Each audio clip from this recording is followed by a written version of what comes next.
Good morning, good morning. Utilization का यार कल बताया था यार, देख लेना एक बार कि जो भी इफेक्टिवली जो अवेलेबल आवर्स होते हैं divide by schedule machine hours, वो यूटिलाइजेशन आपका क्या हो जाएगा, टाइम हो जाएगा, ये यूटिलाइजेशन परसेंटेज हो जाएगा। ये हमने कल डिस्कस किया था अच्छे से। Good morning, good morning. थोड़ा सा अपन क्लास स्टार्ट करें क्या? आज बच्चे काफी कम है, मतलब।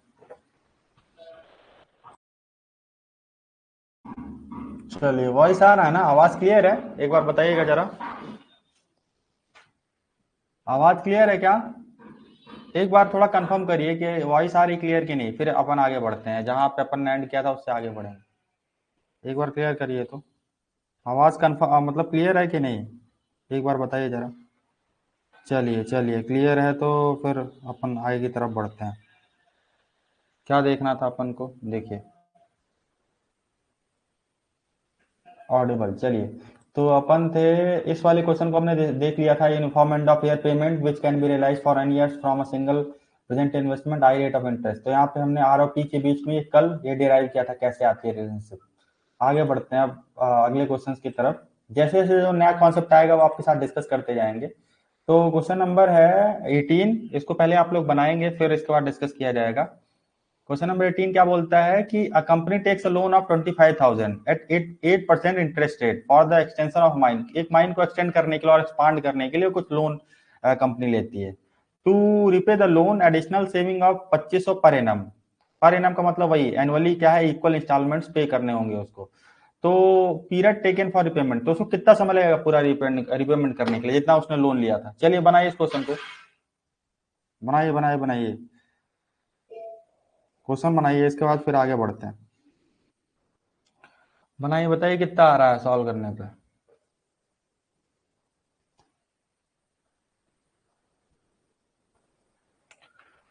Company takes a loan of 25K यानी 25,000 8% interest for the extension of mine. To repay the loan and additional saving of rupees 2500 per annum is necessary. The period taken for repayment, उसको total repayment जितना भी उसने loan लिया था उसको repay करने के लिए कितने समय लगेंगे, कितने ईयर्स लगेंगे। चलिए बनाइए इसको। जो हमने कल कॉन्सेप्ट सीखा है ऑलमोस्ट वैसा ही, उसी कॉन्सेप्ट पे बेस्ड है, कुछ है नहीं एकदम नया सा। तो बनाइए बनाइए। जो हमने कल वो प्रेजेंट वैल्यू और जो फ्यूचर वैल्यू पे एक रिलेशनशिप देखी थी ना, इन टर्म्स ऑफ एन्युटी, उसी पे बेस्ड है नहीं कुछ ज्यादा। तो बनाइए चलिए।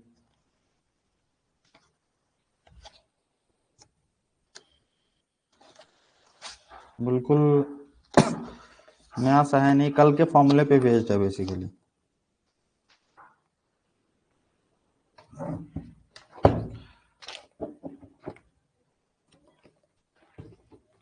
कितना आ रहा, किसी का आया कुछ?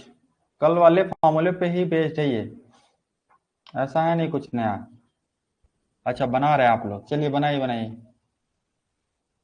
चलो, जब आ जाए तो आप यहाँ पे बताइएगा कितना आ रहा है। चलिए, बाकी लोग जितने हैं सभी बनाओ।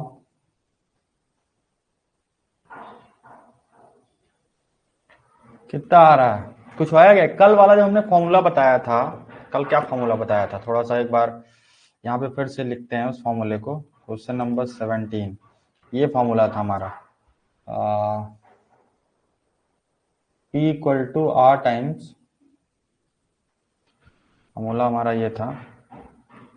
P equal to R is the uniform annual payment, R times क्या था, 1 + i की पावर n माइनस 1 + i और n-1 अपॉन, नीचे में क्या था, नीचे में था हमारा i टाइम्स 1 + i की पावर है, ये था i टाइम्स 1 + i की पावर है। इसी फॉर्मूले पे बेस्ड है क्वेश्चन, है नहीं कुछ ज़्यादा। चलिए बनाइए। कितना कितना आ रहा है, कुछ आप लोगों ने सॉल्व किया? 21, 20.91, 30 आ रहा है। चलो ठीक है, ठीक है ठीक है, बनाइए बनाइए, डिस्कस करते हैं कितना आएगा। बाकी लोग कितना आ रहा है? क्वेश्चन काफी इजी सा है, वो फॉर्मूले पे बेस्ड है। मान लो कुछ देर के लिए फॉर्मूला नहीं आता सपोज, तो भी आप वो जो हमने कल डिराइव करके पूरा बताया था उस तरीके से बना सकते हो। पर रिकमेंड करते हैं फॉर्मूला आप बना याद रखिए, नहीं तो फिर वो क्या है कि समस्या पैदा हो जाएगी, दिक्कत होगा ना फिर। यदि अभी आपको नहीं समझ में आ रहा क्वेश्चन तो कोई परेशान होने वाली बात नहीं, यहाँ पर डिस्कस करेंगे अपन। पर जिनसे हो गया, कितना आ रहा है 21, 20.912, 20.9121। चलिए, आई थिंक काफी लोगों ने मतलब सॉल्व किया है, कुछ लोगों को नहीं हो रहा है। सॉल्व करें क्या, कि अभी भी आप ट्राई कर रहे हो? हाँ है ना, तो बताइए सॉल्व करें या अभी भी आप ट्राई कर रहे हो, बताना जरा एक बार।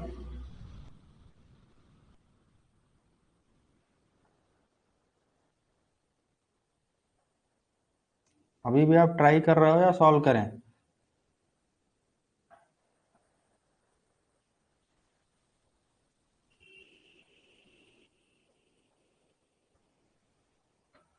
बताइए, स्टार्ट करते हैं, चलिए ठीक है। तो देखिए, पहले क्वेश्चन को थोड़ा सा लैंग्वेज समझने की कोशिश करिए। जिनसे हो गया ठीक है, गुड। जिनसे नहीं हुआ वो भी परेशान मत हो। तो a company takes a loan of 25,000, मतलब आज की बात करें, टी इक्वल टू जीरो पे 25,000 का लोन उठाया कंपनी ने बैंक से। कितने इंटरेस्ट रेट पे? 8% के रेट पे। और उसको मोटिव क्या था, उसका माइन को एक्सटेंड करना था। जैसे मतलब और ज्यादा क्या है, एक्सपैंड करना है बिजनेस को, माइन को और बढ़ाना है। तो अब ये जो उसने लोन लिया, इसको तो इसको चुकाना पड़ेगा, बैंक को वापस देना पड़ेगा। तो किस फॉर्म में दे रहा है? वो क्या कर रहा है, लोन को रिपे करने के लिए एडिशनल सेविंग, मतलब हर साल वो 25 रुपए पे कर रहा है। मतलब उसने बल्क में 25,000 रुपए ले लिया 8% के रेट से, लेकिन अब उसको जब वो चुकाना है तो वो एक साथ नहीं चुकाना चाह रहा है। वो सोच रहा है कि एनुअली कुछ हमारी इंस्टॉलमेंट्स बन जाए, कुछ किस्त बन जाए, उसके बेसिस पे हम चुकाएं। तो कर क्या रहा है कि यूनिफॉर्म एनुअल पेमेंट कितने का कर रहा है, 2500 कर रहा है पर एनम। उतना जरूरी है, तो इसने बोला है कि यदि इस तरीके से वो पे करे तो उसको क्या है, कितना समय लगेगा पूरा पेमेंट करने के लिए। तो मान लो ऐसा समझो कि हुआ क्या होगा, ये टी इक्वल टू जीरो है, मतलब ये हम अभी की बात कर रहे हैं। तो इसने क्या किया कि 25,000 रुपया बैंक से उठाए, ठीक है, इतना इसने बैंक से उठा लिया। इसके बाद क्या है कि अब वो कर क्या रहा है कि अब 2500 रुपये पहले साल उसने पे किए बैंक को, ये टी इक्वल टू 1 है। फिर सिमिलरली ऐसे हर ईयरली वो क्या है, 2500 रुपये का पेमेंट करता जा रहा है। कब तक वो हमें नहीं पता, हमने मान लिया एन ईयर्स तक, क्योंकि यही हमें निकालना है कितने समय तक उसको पे करना पड़ेगा, जिससे कि उसका जो टोटल 25,000 का लोन है 8% की रेट से वो चुकता हो जाए। तो ऐसा कुछ है। अब यहाँ पे देखो, अब जैसे हमने क्या बताया था कल, यही फॉर्मूला यहीं से डिराइव किया था, यही कुछ था कि हमारे पास मान लो आर जो है हमारा यूनिफॉर्म एनुअल पेमेंट है, आर जो है आपका एनुअल पेमेंट है, R is your annual payment. और यहाँ पे पी जो है, पी इज द लोन, या बोल सकते हो प्रेजेंट वैल्यू, या इसको और क्या बोल सकते हैं, प्रेजेंट वैल्यू बोलो। प्रेजेंट वैल्यू मतलब वही जो यहाँ पे इस केस में लोन है, प्रेजेंट वैल्यू। आई जो है यहाँ पे इंटरेस्ट रेट है। तो हमने इसी वाले केस के लिए फॉर्मूला डिराइव किया था, इस फॉर्मूले में रख दो, हमें एन निकालना है, एन जो है यहाँ पे आपका टाइम है। ये प्रॉब्लम क्लियर है ना? तो चलिए, तो आपको आपको कितने प्रेजेंट वैल्यू आपकी कितनी है, 25K, यानी 25,000। और जो यूनिफॉर्म एनुअल पेमेंट कर रहे हैं वो कितने कर रहे हैं, 2500 का कर रहे हैं। तो आर की वैल्यू क्या हो जाएगी यहाँ पे, 2500। क्लियर है यहाँ पे? इंटू आई जो है कितना, 8%, तो ये हो जाएगा आपको कुछ नहीं, 1 + 0.8 की पावर n-1 अपॉन, ये कितना, आई जो है 0.8 है, इंटू 1 + 0.8 की पावर n। और इसको देखो ध्यान से, तो ये ऐसे कैंसिल आउट हो जाएगा, और ये 10 टाइम्स ऐसे जाएगा।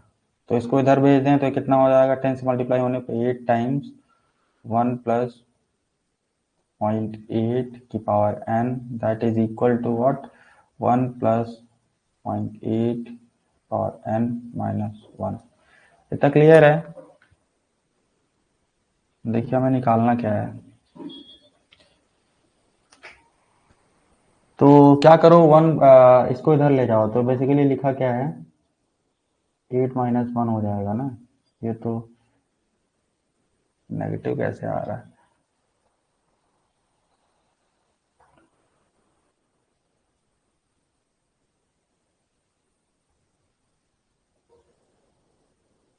फॉर्मूले में कुछ गलती तो नहीं है ना, फॉर्मूला तो सही है। पी जो प्रेजेंट वैल्यू कितना है 25K, और अच्छा 8% का मतलब ये है ना, 8% is nothing but 8/100, that is 0.08 होगा। हमने क्या ले लिया है कि इसको 80% मान लिया है। चलो देखो यही पे तो कैलकुलेशन मिस्टेक होती है, यहाँ पे उसको पूरा कैंसिल आउट करो, इसलिए बोलें क्यों गलत हो रहा है। ऐसी गलती आप लोगों को नहीं करनी है जो यहाँ पे हो रही है। चलो तो 8% का मतलब 0.08 है, ठीक है।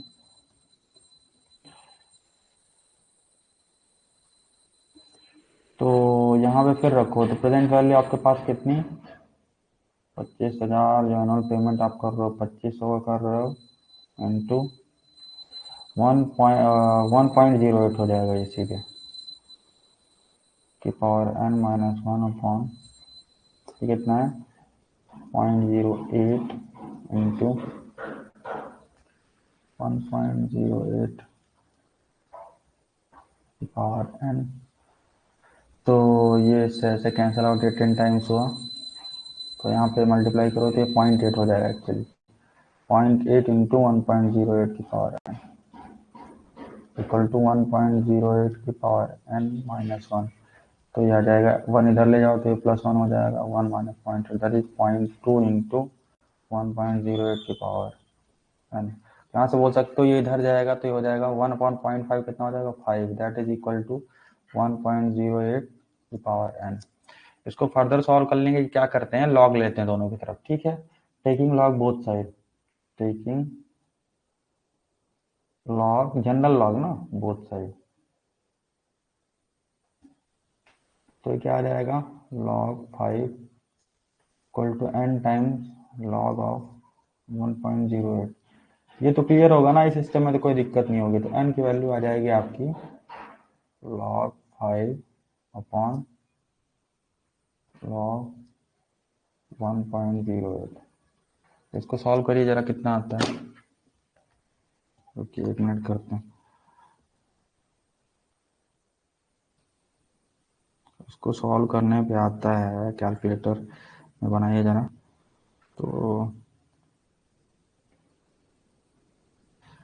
ये आ रहा आपका log 5, तो log 5 डिवाइडेड बाई, आप लोग क्रॉस वो करते रहिएगा, वेरीफाई करते रहिएगा, ठीक है।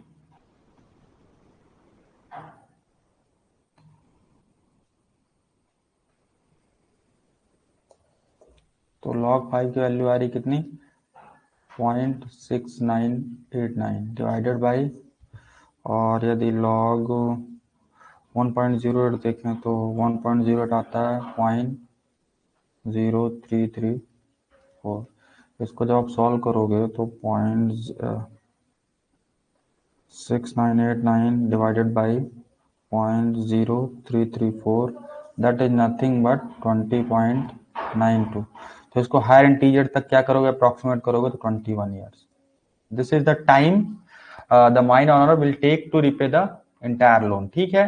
तो 21 ईयर, ये गेट में आया हुआ क्वेश्चन, अच्छा क्वेश्चन, ये सीधा फॉर्मूला पे याद रखो। तो कोई डाउट किसी को किसी भी पार्ट में, जितना भी हमने डिस्कस किया कैसे कैलकुलेट करना है।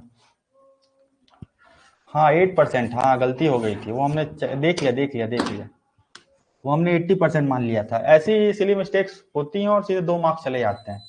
तो कोई डाउट, जितना भी हमने डिस्कस किया, कोई डाउट है क्या, बताइए जरा, कोई डाउट हो तो डिस्कस कर लेते हैं।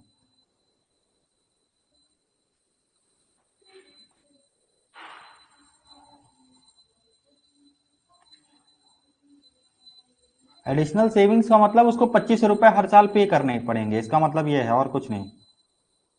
क्लियर है क्या, एडिशनल सेविंग का मतलब हर साल उसको 2500 रुपए इंस्टॉलमेंट्स के रूप में देने पड़ेंगे, मतलब बचा के कहीं तो रखने पड़ेंगे ना, तब जाके बैंक में जमा करेगा।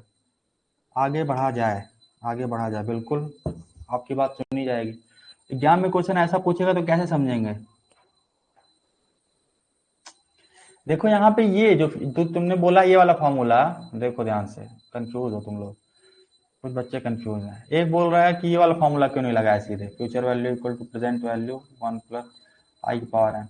ये तब लगता है ना जब आपको एक साथ, जैसे उसने 25,000 लिए होते, उसको एक साथ इतना अमाउंट पे करना होता, पर उसको करना क्या है, एनुअली वो 2500 का क्या है, किस्त जो है वो भर रहा है एक्चुअली। तो यहाँ पे ये एन्युटी वाला फॉर्मूला लगेगा, ना कि सिंपल सा फॉर्मूला है, future value equal present value 1 plus I की पावर एन। ये जब बल्क में आप एक साथ अमाउंट लेते हो और जब वापस करते हो तब ये फॉर्मूला लगता है, आया यहीं से है, ये फॉर्मूला यहीं से आता है। पर ये किस केस में लगता है, जब एन्युटी वाला केस होता है, यानी एनुअल आप पेमेंट्स कर रहे होते हो। तो आई थिंक अभी क्लियर होगा। अभी भी डाउट है तो फिर पूछेगा आगे। चलिए आगे बढ़ते हैं। ये क्या है, इस पर डीसीएफ एनालिसिस, हाँ ये बताइए इसका कौन सा ऑप्शन होगा, इसको याद रखना है, बेसिकली कुछ है नहीं इसमें, ज्यादा दिमाग नहीं लगाना। फिर भी बताइए किसी को आइडिया क्या होता है। चलिए इसको हम बता देते हैं क्या होता है।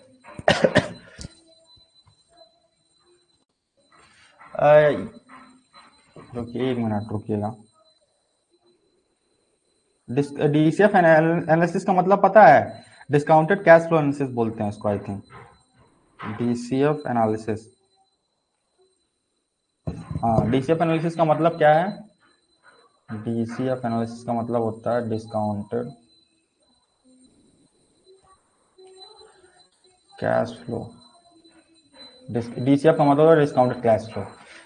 तो ये बोला है कि आपका कोई प्रोजेक्ट रिपोर्ट है वो एक्सेप्टेबल कब होगा, तो हमने बताया एक्सेप्टेबल कब होगा, जब आपका एनपीवी जो है that should be greater than 0। ये आपका जब 0 से बड़ा होगा तो आप मानोगे कि जो आपका प्रोजेक्ट है, इसका मतलब है कि योर प्रोजेक्ट इज एक्सेप्टेबल इस कंडीशन में। अब देखिए उसको कैसे लिंक किया है आईआरआर से। ठीक है, अब देखिए आईआरआर क्या है आपका, इंटरनल रेट ऑफ रिटर्न है। तो आईआरआर क्या है, IRR means, IRR implies the rate at which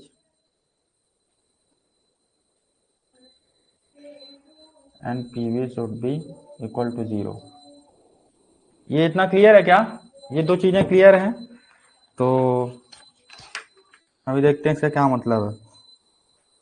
तो यहाँ पे होना क्या चाहिए, जो ये इंटरनल रेट ऑफ रिटर्न है, जो नॉर्मल डिस्काउंटिंग रेट है, नॉर्मल जो रेट है उसके रेशियो में क्या होना चाहिए, बड़ा होना चाहिए। मतलब एज पर डीसीएफ, या कैलकुलेट करके देखिए, कोई एक एग्जांपल लीजिएगा उसको कैलकुलेट कीजिएगा तो आपको समझ में आएगा, यही होना चाहिए। तो इसका मतलब क्या है, आपका एनपीवी ग्रेटर कब होगा, जब आपका IRR internal rate of return वो क्या हो, ग्रेटर हो किससे, डिस्काउंटिंग रेट से।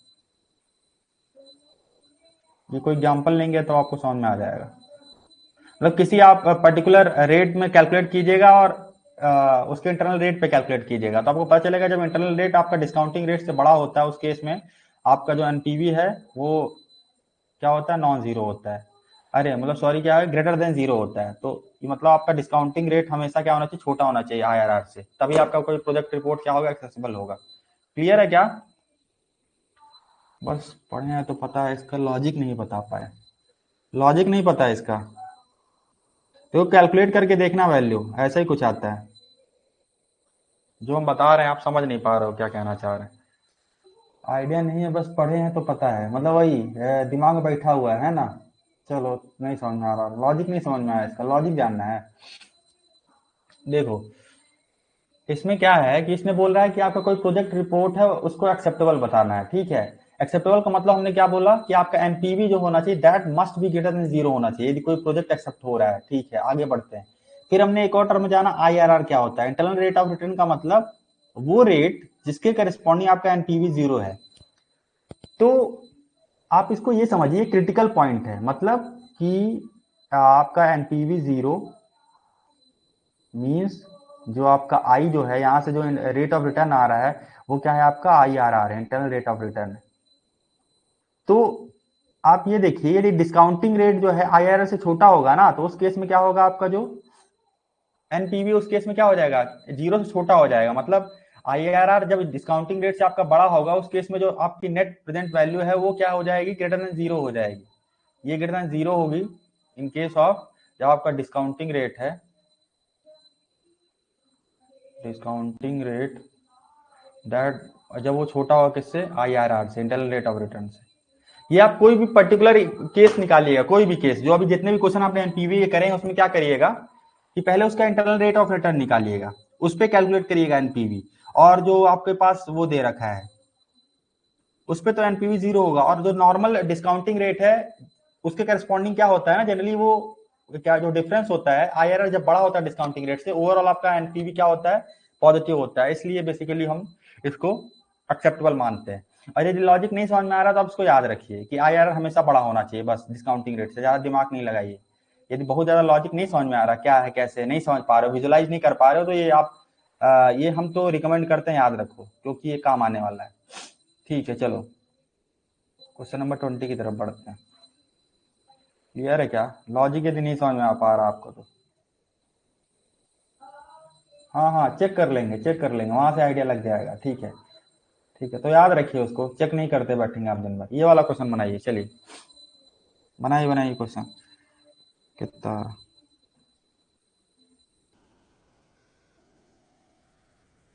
बनाइए क्वेश्चन बनाइए, ज्यादा समय नहीं लगना चाहिए। इजी सा क्वेश्चन है, इसमें भी आप समय बना लगाओगे तो फिर क्या मतलब है, नहीं कुछ इसमें।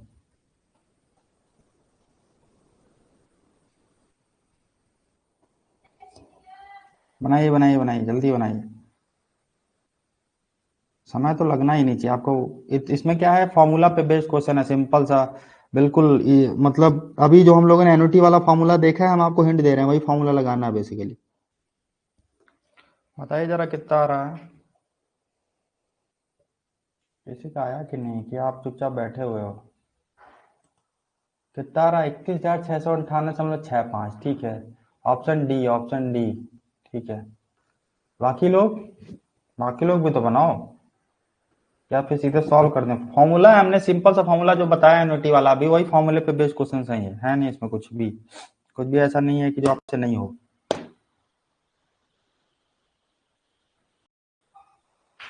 बनाइए बनाइए, कितना हो रहा आप लोगों का? 31,698।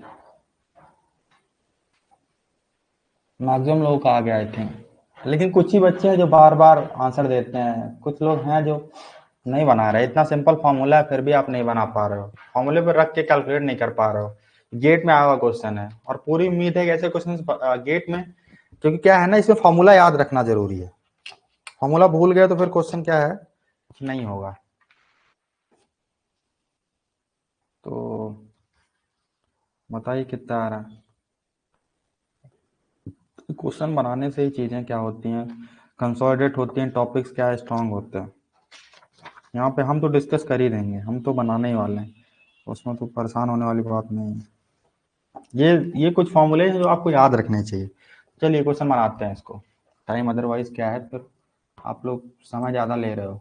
टी, चलिए कुछ लोग अभी और डी बता रहे हैं। ठीक है, चलिए डिस्कस कर लेते हैं। क्या है, इतना कुछ डिफिकल्ट नहीं है। क्वेश्चन क्या बोल रहा है, सिंपल सा क्वेश्चन बोल रहा है आपका कि आपके पास क्या है, प्रेजेंट वैल्यू हमें बतानी है, यानी प्रेजेंट वैल्यू हमें बतानी है कब, जब जो आप एनुटी, कितने की एनुटी पे करते जा रहे हो आप हर साल हर ईयर 10,000 रुपए क्या है बैंक में, ऐसा मान के चलो क्या है कि जमा कर रहे हो। तो आप मान लो 4 साल बाद जो अमाउंट है उसकी प्रेजेंट वैल्यू बतानी है, उसकी प्रेजेंट वैल्यू क्या रही होगी। ठीक है, मतलब क्या है, एनुटी आप कितने का पे कर रहे हो, एनुटी क्या है, आप 10,000 का हर साल पे कर रहे हो, कितने समय के लिए, एन इक्वल टू 4, और किस रेट से, आई जो है आपका 10%। तो हमने अभी फॉर्मूला बताया कि प्रेजेंट वैल्यू का फॉर्मूला होता है, यदि आपको प्रेजेंट वैल्यू निकालनी है इस जो टोटल आप इंस्टॉलमेंट्स पे कर रहे हो, उसका फॉर्मूला हो जाएगा ए टाइम्स, ये फॉर्मूला हम तो कहें आप याद रखो, 1+i⁻n, क्योंकि यूजफुल है ये।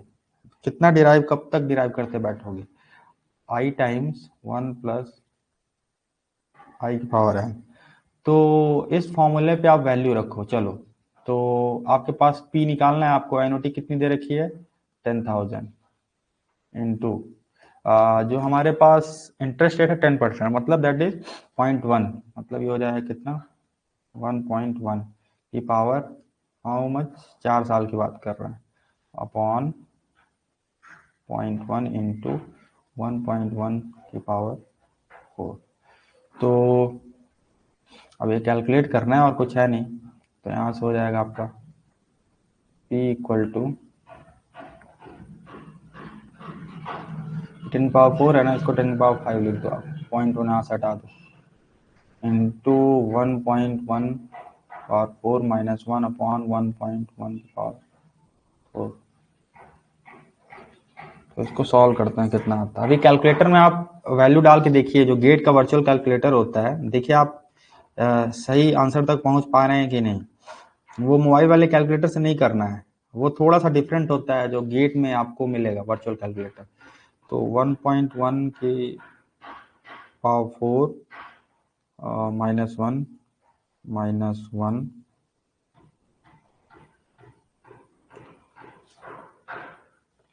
Divided by 1.1 power 4। तो ये आपका आ जाएगा पूरा सॉल्व करने पे 31,698.65। तो इसको आप नियरेस्ट जो ऑप्शंस के हिसाब से कोई किसके नियरेस्ट है, 31,700। तो ये आपका क्या हो गया, ये जो 4 एनओटी आपने पे की है 1000 की 4 साल के लिए, यदि इतने इस रेट से डिस्काउंट कर दे दिया जाए 10% से, तो उसकी प्रेजेंट वैल्यू होगी 31,700 रुपीज। क्लियर है क्या, मतलब आज का 31,700 आगे आने 4 साल बाद वो 10% के यदि इंटरेस्ट रेट से आपको दिया जाए इंटरेस्ट, तो कितना बन जाएगा 40,000। तो क्लियर है क्या, 31,700। किसी को कोई डाउट? सर हम लोग 0.1 से मल्टीप्लाई नहीं किए, नहीं किए, कहाँ नहीं किए,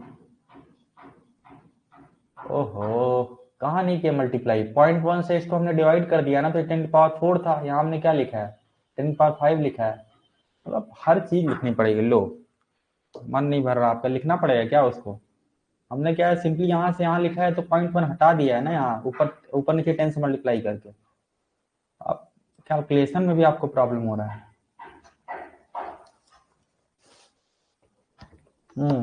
ठीक है, कोई नहीं, होता है, कोई कोई मिस्टेक होता है, कोई प्रॉब्लम नहीं। ठीक है, जहां भी डाउट लगे बताओ, कोई दिक्कत नहीं है। मतलब हमारे कहने का मतलब है कि अभी जितनी गलती कर सकते हो करो। ये गलती गेट के एग्जाम में हो गई तो फिर क्या है, रिपीट करना पड़ जाएगा। तो अभी जो मिस्टेक कर रहे हो वो क्या है कि मतलब एक्सेप्टेबल है, लेकिन आप ऐसी गलती, एटलीस्ट ऐसी गलती तो कोई सीरियस गेट एस्पिरेंट नहीं कर सकता, एटलीस्ट उस दौरान जब आप क्वेश्चन सॉल्व कर रहे होगे तो एग्जाम में। तो चलिए, किसी को कोई डाउट नहीं है ना, आगे बढ़ा जाए। किसी को कोई डाउट हो तो बताओ अभी, किसी भी, जो हमने 3 क्वेश्चन डिस्कस किए कि कैसे सिंपल सा फॉर्मूला था, फॉर्मूले पे वैल्यू रखते गए, आगे बढ़ते गए, तो इतना कुछ परेशान होने जैसा है नहीं। तो चलो अगले क्वेश्चन की तरफ बढ़ते हैं। देखो इजी इजी क्वेश्चन है, गेट में आए हुए हैं। तो अगला क्वेश्चन है क्वेश्चन नंबर 21। ये थोड़ा सा अच्छा क्वेश्चन है, अच्छा इन द सेंस कि यहाँ पे क्या है, स्ट्रिपिंग रेशियो का कॉन्सेप्ट आ गया है। तो चलो पहले आप लोग इसको खुद से समझो और बनाओ, फिर डिस्कस किया जाएगा। थोड़ा सा जूम कर देते हैं। क्वेश्चन क्या बोल रहा है, चलो पहले पढ़ लेते हैं। एक ओपन पिट ऑपरेशन है, उसमें जो मेटल की वैल्यू है पर केजी 2000, अरे 2000 बोल रहे हैं, 210 रुपीज है, 210 रुपए है। और जो ग्रेड हम रिकवर कर पा रहे हैं वो कितने का ग्रेड है, 1.2% का। और production cost per ton of ore दिया है, मतलब इसमें कौन कौन से कॉस्ट इंक्लूडेड है, माइनिंग एंड प्रोसेसिंग की, बट स्ट्रिपिंग हटा के कितना है पर टन का 2000। और जो ब्रेक इवन स्ट्रिपिंग रेशियो में दे रखा है कितना, 3.49 मीटर क्यूब पर टन। मतलब 1 टन को निकालने के लिए आपको 3.49 मीटर क्यूब और बर्डन रिमूव करना पड़ेगा। तो आप ये बताइए कि स्ट्रिपिंग कॉस्ट कितना है, स्ट्रिपिंग कॉस्ट इज, हमें स्ट्रिपिंग कॉस्ट बताना है। चलिए ये बनाइए, अच्छा क्वेश्चन है, स्ट्रिपिंग कॉस्ट कितना है, चलिए बनाइए। ये हमने डिस्कस करा था प्लानिंग में, कैसे निकालते हैं क्या है, इस पे 1-2 सवाल भी बनाए थे। तो बनाइए क्वेश्चन, ये डिस्कस करने लायक है, एक्सप्लेन करना पड़ेगा इसको अच्छे से। ब्रेक इवन स्ट्रिपिंग रेशियो का हमने फॉर्मूला बता रखा था आपको।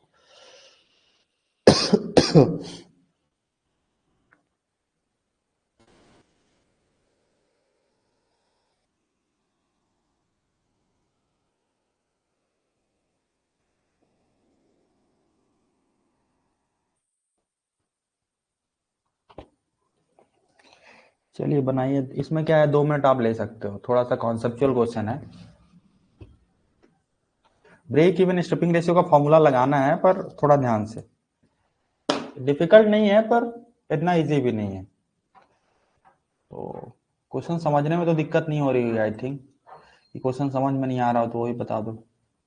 अच्छा, कुछ लोगों ने बना भी लिया, काफ़ी अच्छी बात है। 149 बता रहे हैं, अप्रॉक्सीमेट 149 पर मीटर क्यूब, काफ़ी अच्छी बात है। ठीक है, बाकी लोग ही बनाओ। सिर्फ फॉर्मूले में रखना ही है, लेकिन वो आना चाहिए। क्या है कि क्योंकि क्या है ना, इसमें ग्रेड दे रखा है तो ग्रेड थोड़ा सा आपको परेशान कर सकता है कि उसको कैसे यूज करेंगे। चलिए बनाइए, बाकी डिस्कस यहाँ पे होगा ही, उसके लिए आपको परेशान नहीं होना।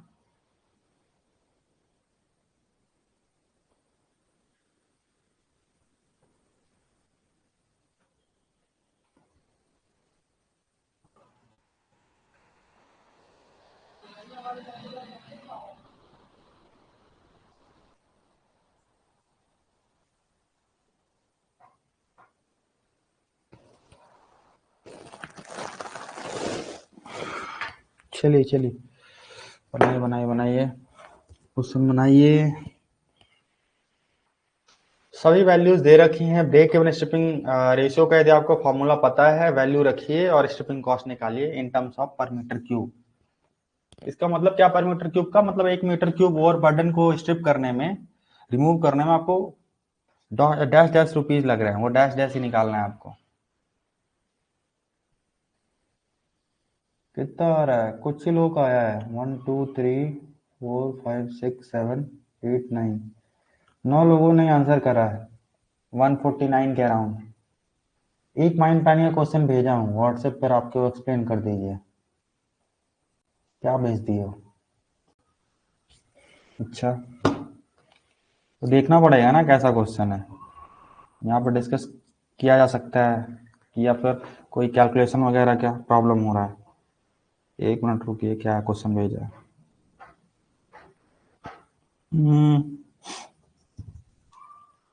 ये क्वेश्चन ये बना, ये हमने क्लास में नहीं करवाया था क्या ऐसे क्वेश्चन? ये तो ऐसे क्वेश्चन बनवाए हमने क्लास में आई थिंक, कि यहाँ पे हर चीजें दे रखी हैं, ग्रेड दे रखा है, टनेज दे रखा है, और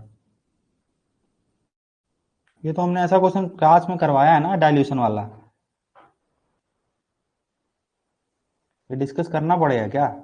हो सकता है बाकी लोगों के लिए डाउटफुल ना हो, बाकी लोगों से हो गया हो। चलो डिस्कस कर लेते हैं इसको। आपने ऐसा बोला है तो इसको डिस्कस करना पड़ेगा। देखते हैं क्या इसमें ऐसा है। पहले इसको बनाओ, पहले ये क्वेश्चन तो बनाओ। ये तो डिस्कस करेंगे, ये क्वेश्चन आप बनाइए पहले। इसमें देखिए इसको कैसे बना सकते हो आप।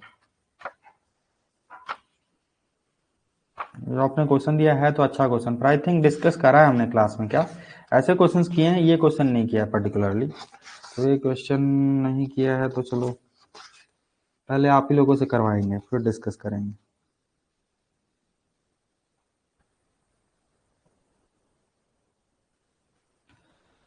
टू 2013 में आया हुआ गेट का क्वेश्चन है ना।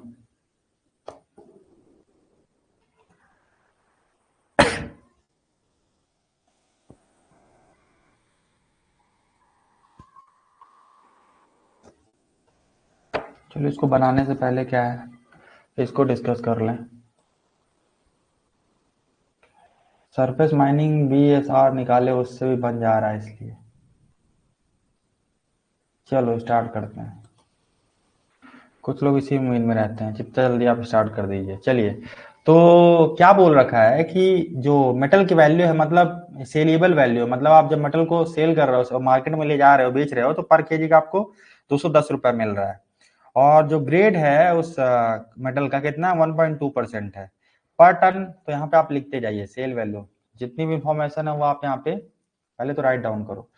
तो आपकी जो सेल वैल्यू है वो कितनी दे रखी है, 210 पर केजी। यूनिट्स का ध्यान रखना है। जो ग्रेड है वो कितना दे रखा है, 1.2% है ना।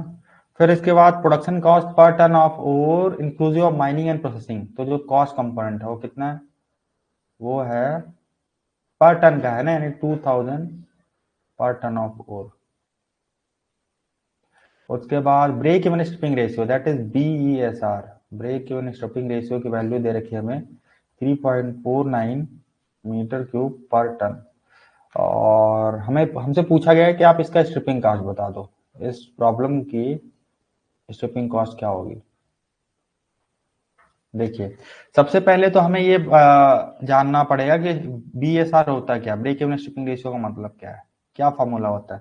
तो ये फॉर्मूला हमने डिस्कस किया था, वहां पे आपको बताया था, नोट डाउन भी करवाया था। ब्रेक इवन स्ट्रिपिंग रेशियो का मतलब है कि प्रॉफिट, या इसको बोले तो net profit per ton of ore, per ton of ore divided by, यहाँ पे बोल सकते हो stripping cost per metre cube of overburden, striping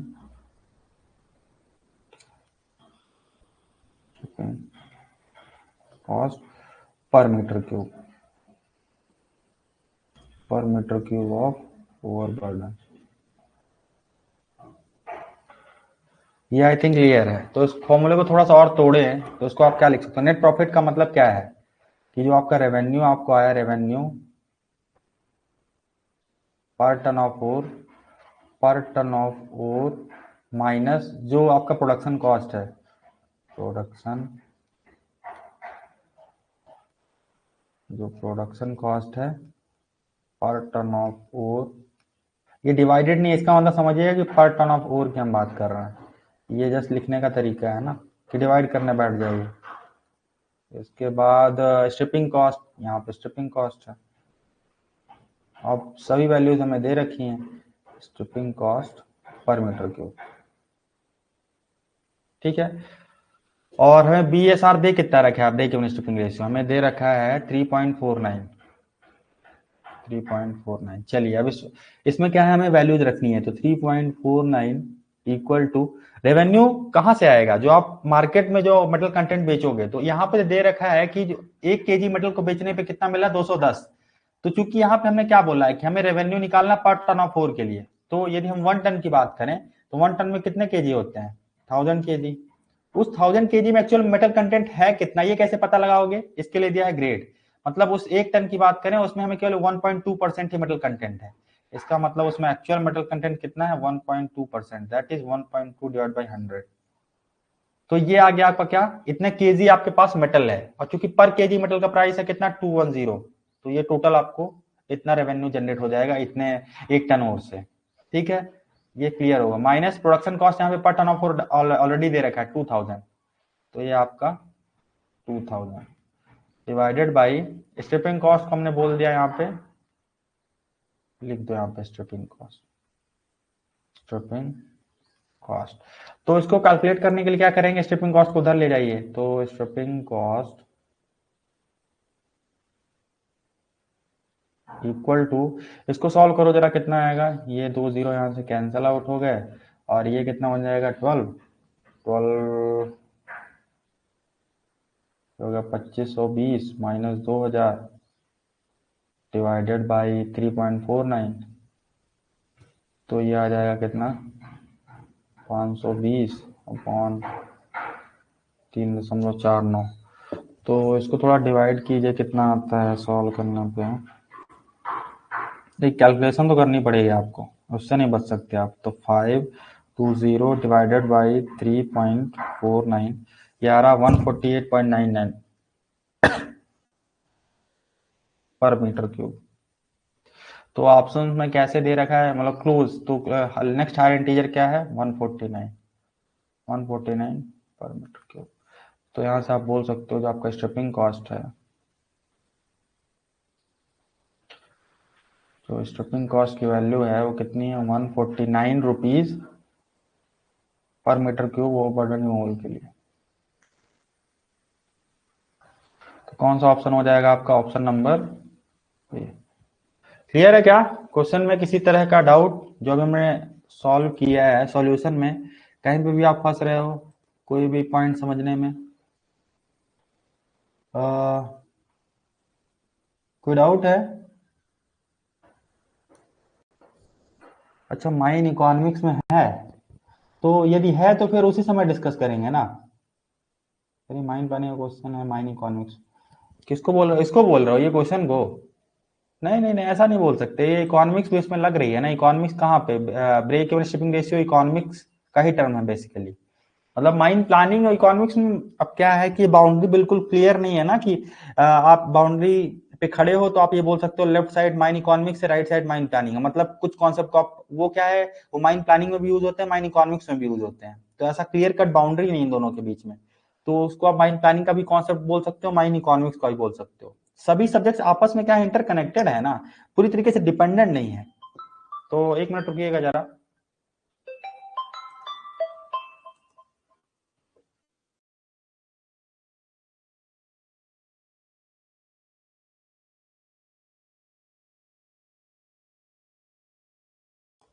net profit पर टर्न ऑफ 4 नहीं समझ में आ रहा है। हाँ वॉइस अभी आ रहा होगा।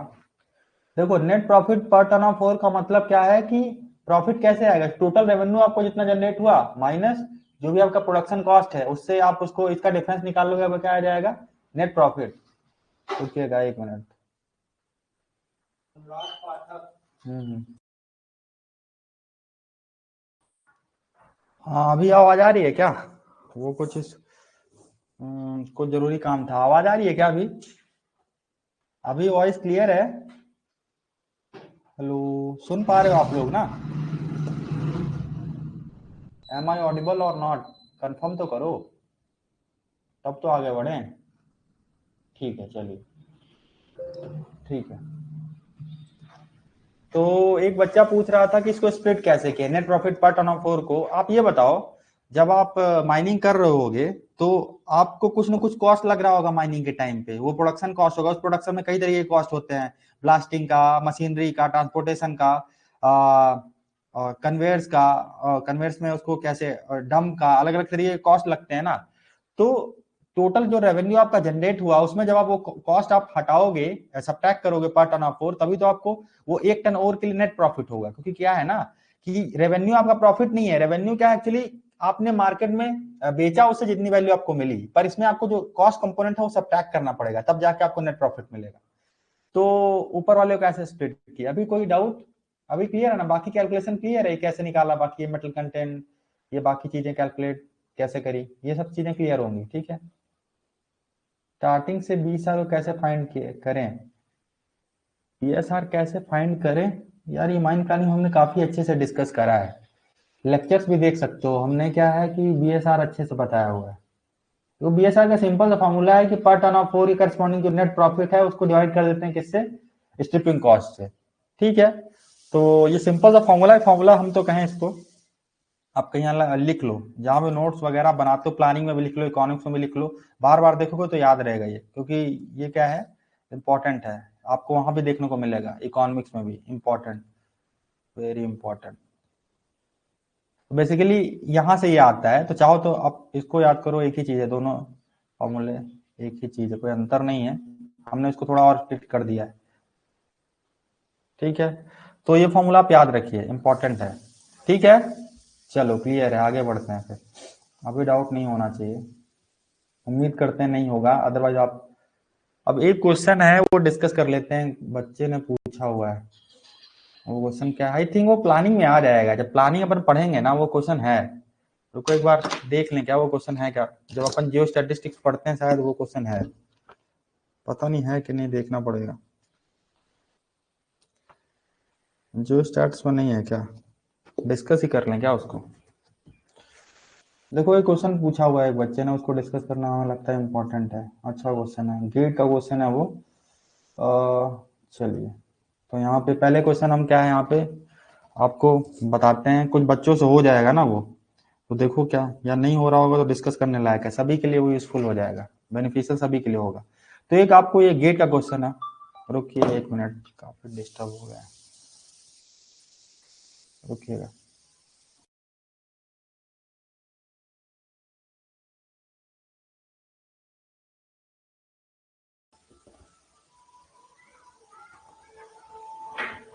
हेलो, आवाज क्लियर है क्या? हाँ हाँ, माइक ऑफ था। ठीक है ठीक है ठीक है, अभी आवाज आ रही है, वॉइस क्लियर है अभी? इंटरप्शन के लिए थोड़ा सॉरी, क्या है कि कुछ जरूरी काम की वजह से इंटरप्ट हो गया आपका क्लास। अभी आवाज आ रहा है, ठीक है हाँ। अपन क्या है, एक गेट का क्वेश्चन है वो डिस्कस करते हैं, उसके बाद ये कैटेगरी के बाकी क्वेश्चंस करेंगे। ये थोड़ा हमें क्वेश्चन अच्छा लग रहा है, बच्चे ने पूछा हुआ है, ये सभी के लिए हेल्प हो जाएगा। देखिए क्वेश्चन क्या बोल रहा है, देखिए डाइल्यूशन पे बेस्ड क्वेश्चन है। भाई सभी के लिए बेनिफिशियल है, इसलिए बताना जरूरी है। फॉर ए श्रिंकेज ट्यूब हमें कुछ डेटा दिए हैं। क्या दिया है, सबसे पहले हमें इन सिटू टनेज दे रखा है। कितना दे रखा है इन सिटू टनेज, इन सिटू टनेज की वैल्यू दे रखी है हमें 9000 टन। इसके बाद इन सिटू ग्रेड हमें दे रखा है, यानी ओरिजिनल ग्रेड, इन सिटू ग्रेड ये कितना दे रखा हमें 5.2 ग्राम पर टन। ठीक है, इसके अलावा एवरेज ग्रेड ऑफ वेस्ट, जो एवरेज ग्रेड ऑफ जो वेस्ट की वैल्यू हमें दे रखी है कितनी, 3 पॉइंट है, क्या है यार 30, ये क्वेश्चन है इसमें इतना तो एकदम लिखा है, ये पता नहीं क्या है, 31 तो हो ही नहीं सकता, 3.14 ये 3 एक तो इसमें मिस प्रिंट है, ये भी बुक में प्रॉब्लम है बहुत, इतना मिस प्रिंट नहीं करना चाहिए। 3.14 ग्राम पर टन है। इसके अलावा loss of ore in the stove, जो लॉस हो रहा ओर का जो लॉस हो रहा कितना हो रहा है स्टोव में, loss of ore in the stove वो कितना है 10%। जो डाइल्यूशन है वो कितना है, जो आपका डाइल्यूशन है वो कितना है 20%। तो हमें बताना है the grade at the mill head, the grade at mill head in gram per ton. ये अच्छा क्वेश्चन है, बनाइए, थोड़ा सा माइंड प्लानिंग भी आपका रिवाइज हो जाएगा। ये क्वेश्चन एक बच्चे ने पूछा है, पर हमें इंपॉर्टेंट लगा है, इस वजह से डिस्कस करना जरूरी है। 1.4 है वो, 3 इसमें गलत क्यों दे रखा है, बड़ी समस्या है। एक तो बुक्स में गलत प्रिंट करके दे देते हैं कुछ भी जो मन में आता है, रिस्पॉन्सिबिलिटी है ही नहीं है। थोड़ा सा ये 1.4 है ना, इसको कैसे कंफर्म करते हैं, रुकिए, गेट का पेपर हमें निकालना पड़ेगा, रुकिए। एमन गेट 2013 का, 2000 क्या 13 में आया हुआ क्वेश्चन है, 2013 में आया हुआ क्वेश्चन है।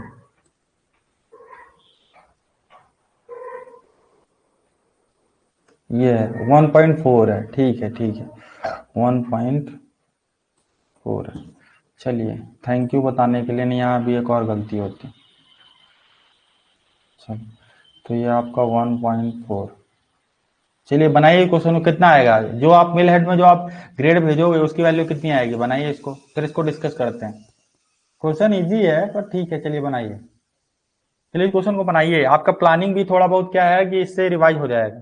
और ये हमें लगा ये कॉन्सेप्ट बताने लायक है, बता दिया हमने, पर फिर भी पूछा है उसने तो सभी को बताना चाहिए, पर्टिकुलरली एक बच्चे को नहीं। चलिए बनाइए इस क्वेश्चन को, ये क्वेश्चन जो है यहाँ पे इसको पहले बनाइए। ये क्वेश्चन यहाँ लिखा हुआ आपके पास होगा भी ये बनाइए, और रुकिए 1 मिनट।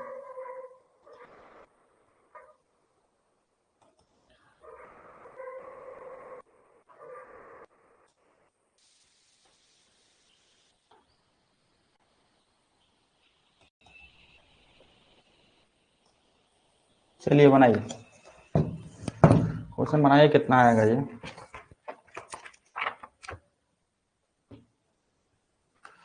डिस्कस करते हैं इसको।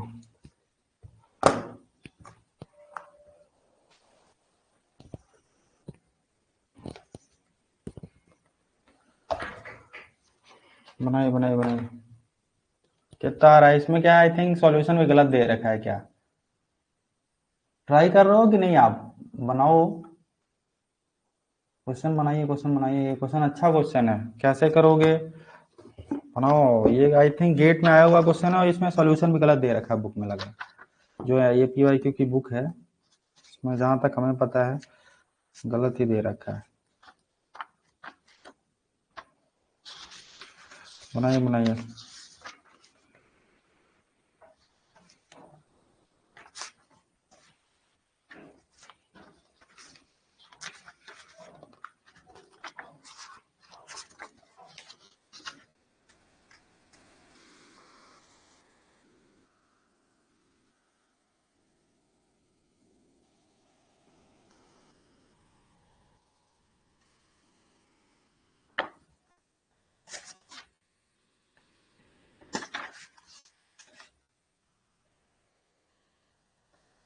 बड़ी प्रॉब्लम है, आंसर ही गलत दे रखा है भाई।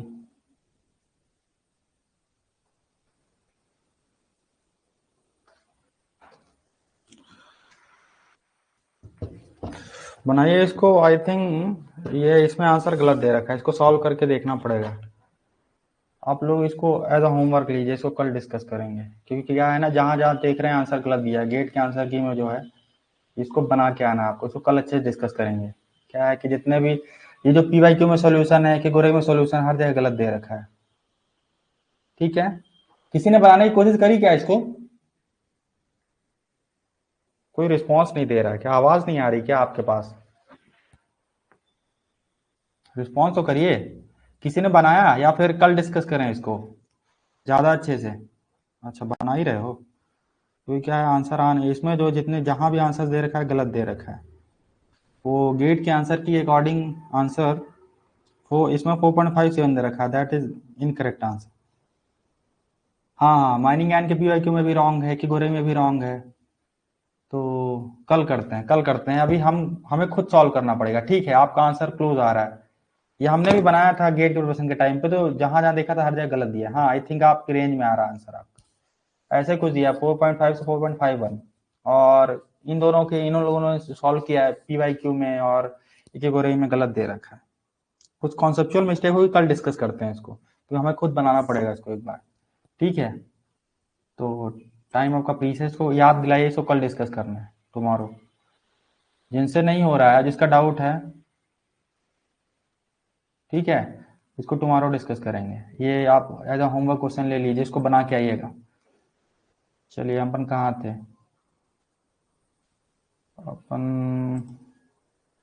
क्वेश्चन नंबर हम लोगों ने 21 कर लिया है, 22 पे हमें आना था। चलिए, अभी अभी यहाँ ध्यान दीजिए, उस क्वेश्चन को आप नोट डाउन कर लो, बना के आना जितने लोगों ने ज्वाइन करा है। कल डिस्कस करते हैं अच्छे से, वो जितना कॉन्सेप्चुअल उसमें क्लैरिटी चाहिए, वो मिस्टेक्स है उसमें आंसर में, जितना जहां जहां हमने देखा हर जगह गलत दिया है। हाँ हाँ, तो यार इसका हम क्या कर सकते हैं? ये तो आप उनसे बोलो जिन्होंने बुक प्रोवाइड करी है। आंसर आगे पीछे प्रिंट है, इनकरेक्ट है, प्रिंटिंग एरर है। तो ये एरर की आप जो शिकायत है, कंप्लेन उधर करो ना जहां से बुक मिली है आपको। इसमें हम क्या हेल्प कर सकते हैं? आप क्वेश्चन जरूर पूछ सकते हो, आपके डाउट क्लियर कर सकते हैं यदि कोई क्वेश्चन आपको गलत लग रहा है। ठीक है, चलिए, तो चलिए क्वेश्चन बनाइए। Question number 22। For a mine production T per year, the total cost of production is given by AT square plus B. The revenue from the sale is given by CT. If A, B, C are constants, the break even value of T. ये gate में आया हुआ question है और अच्छा question है। लगाइए, सीधा सा ब्रेक इवन वाला फॉर्मूला लगाना है और बताइए कितनी होगी ब्रेक इवन वैल्यू, क्या होगी T।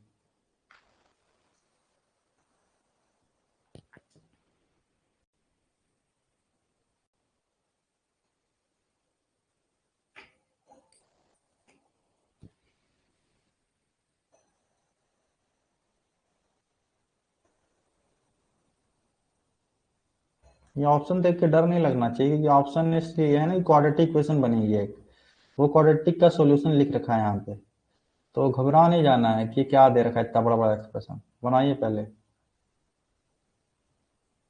वो क्वेश्चन काफी अच्छा क्वेश्चन है वो, पर पता नहीं लोगों ने कैसे गलत सॉल्यूशन दे दिया है। ऐसे आपको कई, इसलिए आपको अभी भी बोल रहे हैं कि कोई भी बुक सॉल्व करिए तो बिल्कुल सावधान, अलर्ट मोड में रह के। अलर्ट मतलब आंखें आंखों को खुला करते हुए, मतलब दिमाग खोल के सॉल्व करिए। ये नहीं कि जो दिया है तो सीधा छापते गए, आगे बढ़ते गए। क्योंकि मिस्टेक्स रहती हैं वो, यही प्रॉब्लम है माइनिंग के साथ। क्या है कि बिल्कुल एरर फ्री आपको सॉल्यूशन नहीं है कहीं पे एकदम। थोड़ा सा भी गलती होता है कंफ्यूजन क्लियर हो जा स्टार्ट हो जाता है कि या तो हमसे गलती हो रही है, सामने वाला गलत है। चलिए इस क्वेश्चन पे ध्यान दीजिए। ये आ रहा है कंफ्यूज, किस चीज में कंफ्यूज हो? ये आ रहा है काफी लोग, ये काफी क्या 3 ही लोगों ने बताया है, 4 लोग हुए, बाकी लोग भी बताइए। क्वाड्रेटिक क्वेश्चन बनती है उसको सीधा सॉल्व करना है, इसमें ज्यादा दिमाग नहीं लगाना है, तो बनाइए।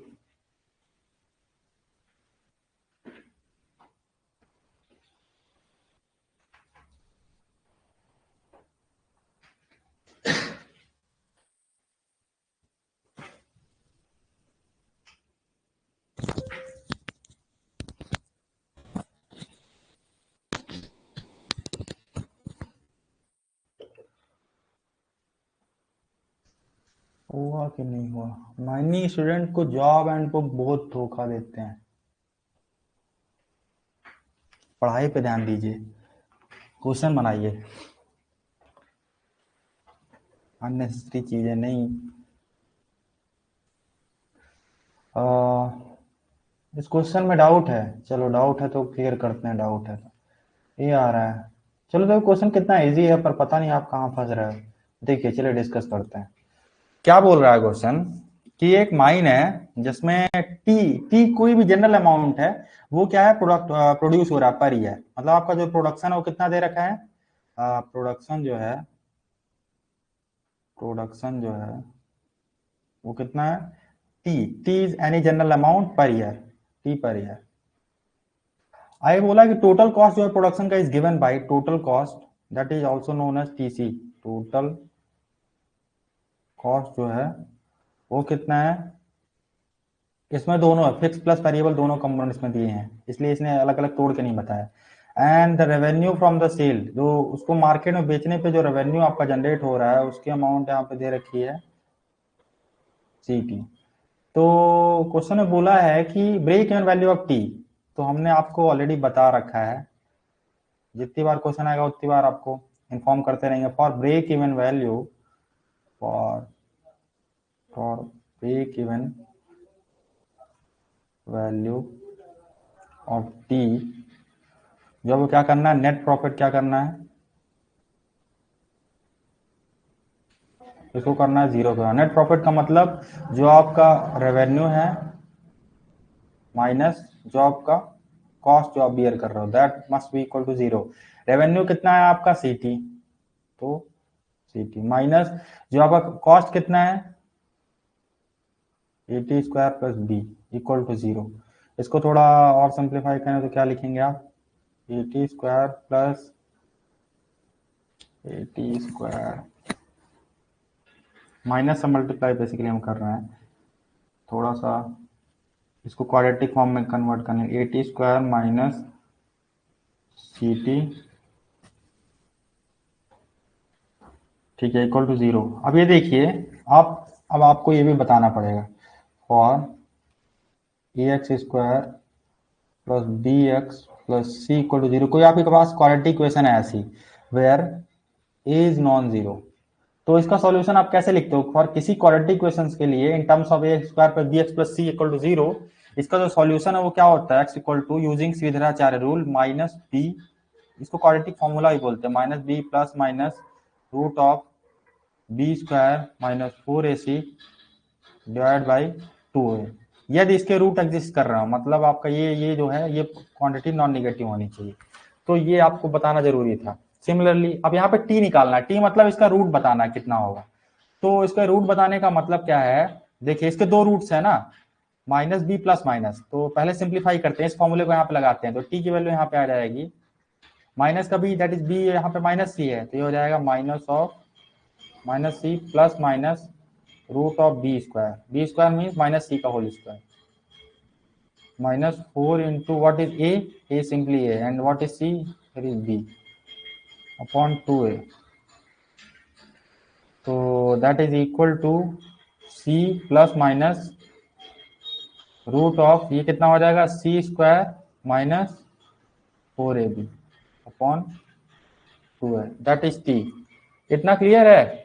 चलिए, तो इसको आप ऐसे, यहाँ पे प्लस माइनस का कोई झंझट नहीं है, ऑप्शन में दोनों दिया है, तो आपका आंसर हो जाएगा c plus minus root of c square minus 4ab divide by 2 है। This is your required pre given value of T.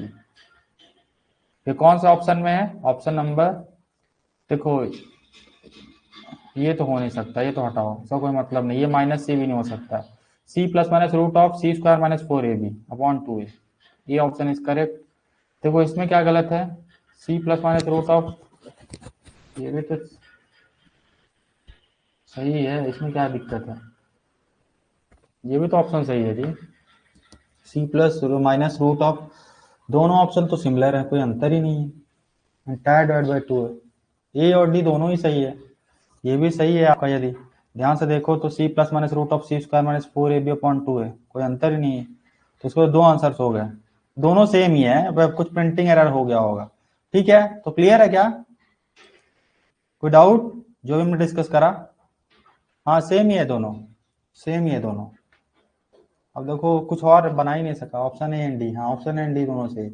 Last step, फिर से लास्ट स्टेप मतलब कौन सा, देखो यहाँ पे थे अपन, हमने अभी क्या बताया आपको कि किसी क्वाड्रेटिक इक्वेशन के रूट्स कैसे लिखते हैं, यूजिंग श्रीधराचार्य रूल या क्वाड्रेटिक फॉर्मूला।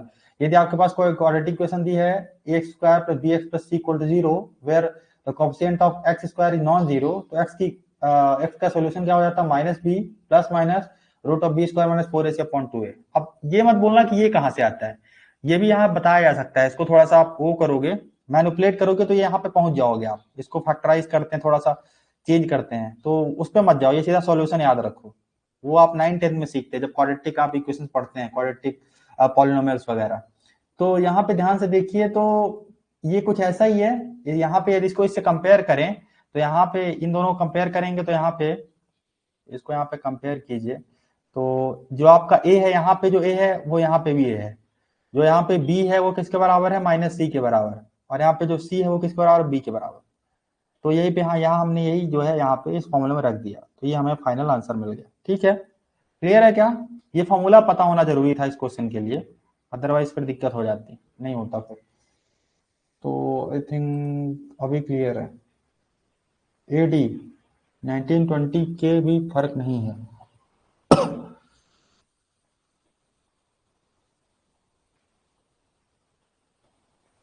हाँ पढ़ाया था तब, फिर क्या दिक्कत है, तब तो क्लियर होना चाहिए, जब पढ़ाया है तो कोई दिक्कत ही नहीं होनी चाहिए, फिर तो आपको याद होना चाहिए, फिर पढ़ाया है तो। हमने थोड़ी बोला कि नहीं आप पढ़े होगे बिल्कुल पढ़े होगे। मैथ्स इसलिए बोल रहे हैं ना, मैथ को सॉलिड रखिए, रिवाइज करते रहिए, वो मैथ्स ना केवल मैथ वाले पोर्शन में हेल्प करने वाला है, दूसरे माइंड के जो कोर सब्जेक्ट है ना वहां पे भी हेल्प करेगा। चलो अगले क्वेश्चन की तरफ बढ़ते हैं। तो ये इजी सा क्वेश्चन है, जल्दी से बनाइए 2 मिनट में। The net present value in rupees of a 3 year annuity of rupees 10,000 discounted eight 10%। अब यहाँ पे भी क्या है, वही जो हमने नेट प्रेजेंट वैल्यू वाला जो फॉर्मूला बताया था इक्वल इंस्टॉलमेंट्स के लिए, वही बनाना है, लगाइए जल्दी से। 1 मिनट से ज्यादा नहीं लगना चाहिए इसमें, तो बनाइए, देखिए कितना आ रहा है। चलिए बनाइए, बताइए कितना है।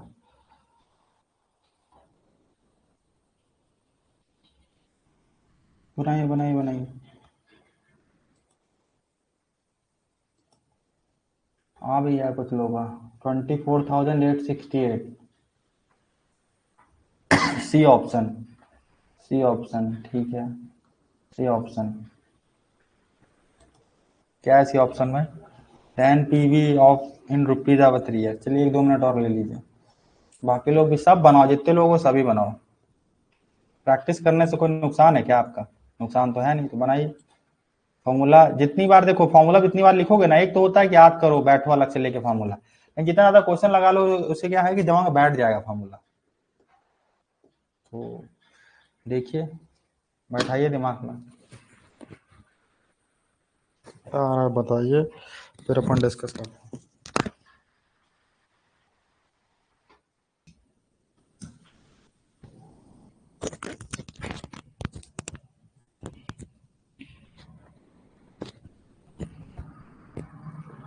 कितना आ रहा है, आया कि नहीं आया कुछ आप लोगों का? क्वेश्चन नंबर 2023 सेम ही है, बस किसका डिफरेंस है? एन का डिफरेंस है। चलिए देख लेते हैं, एन का डिफरेंस है तो चलिए एन का डिफरेंस है, पर इससे क्या फॉर्मूला आप लिखोगे ना, तो फॉर्मूला लिखने की तो प्रैक्टिस हो रही है। वैसे वो नहीं होना है कि रिपीट ही तो हो रहा है बार बार, तो ऐसे परेशान नहीं होना है। चलिए देखते हैं क्वेश्चन क्या बोल रहा है। सिंपल फॉर्मूले में रखिए तो फॉर्मूला हमें पता है क्या होता है। Formula P equal to a times क्या होता है, 1 + i की पावर क्या, n -1 upon i times 1 + i की पावर n। तो यहाँ से हमें निकालना है P निकालना है, तो P इक्वल टू एनओटी के दे रखी है 10,000। 10,000 इंटू डिस्काउंटेड रेट कितना है 10%, दैट इज 1.1 की पावर कितना हो जाएगा ये 3 -1 अपॉन ये कितना हो जाएगा 0.1 इंटू 1.1 क्यूब। तो इसको आप फर्दर सॉल्व करेंगे तो P इक्वल टू ये हो जाएगा 10 की power 5 into 1.1 whole cube -1 upon 1.1 cube. तो इसको जब आप सॉल्व करेंगे तो ये कुछ किसके अराउंड आएगा, सॉल्व करने पे अप्रॉक्सीमेटली आ रहा है कितना 24,869 के अराउंड। अप्रॉक्स वैल्यू है, इसके क्लोज आ रहा होगा आपका option, option number c. Clear है क्या? कोई डाउट नहीं होना चाहिए, ऐसा एक क्वेश्चन हम लोगों ने बनाया है अभी, तो डाउट तो बिल्कुल नहीं आना चाहिए। सी ठीक है, वही इसको आप 24,868 तो क्या अप्रॉक्सीमेट करोगे तो 869 के आसपास आ जा रहा है। ठीक है चलो, सिंपल सा क्वेश्चन था। क्वेश्चन नंबर 24 की तरफ बढ़ते हैं। क्वेश्चन नंबर 24, ये कुछ क्वेश्चन क्या है, अभी हम लोगों ने जो पहले पे बैक पीरियड सीखा था वही कुछ है। क्वेश्चन क्या बोल रहा है, ये क्वेश्चन बनाइए जल्दी से, है नहीं ज़्यादा, 2 मिनट का है क्वेश्चन। क्वेश्चन बोलता है कि कंपनी जो है 4 लाख रुपए एक मशीन में इन्वेस्ट करती है इनिशियली, और जो हमें नेट इनकम मिल रही है कंपनी से उसके ऑपरेशन से वो 80,000 पर एनम है। तो पे बैक पीरियड बताइए फॉर मशीन इन ईयर्स। चलिए देख के बन जाना चाहिए, देखिए क्या बनाइए तो।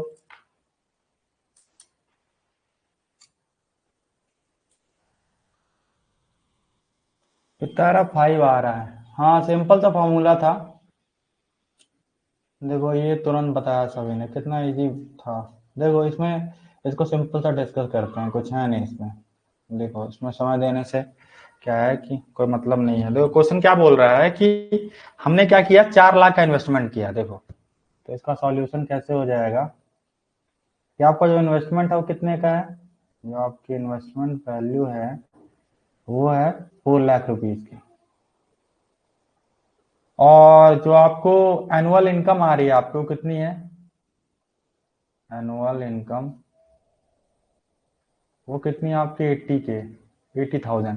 और हमने क्या बताया था, पे बैक पीरियड का मतलब वो टाइम है कि आप उस टाइम पीरियड में आपने जितनी अमाउंट इनिशियली इन्वेस्ट की थी उसको रिकवर कर लो। तो वैसे तो क्वेश्चन यहाँ सीधा दिख रहा है, तो यहाँ पे हमने बताया था एक फॉर्मूला है।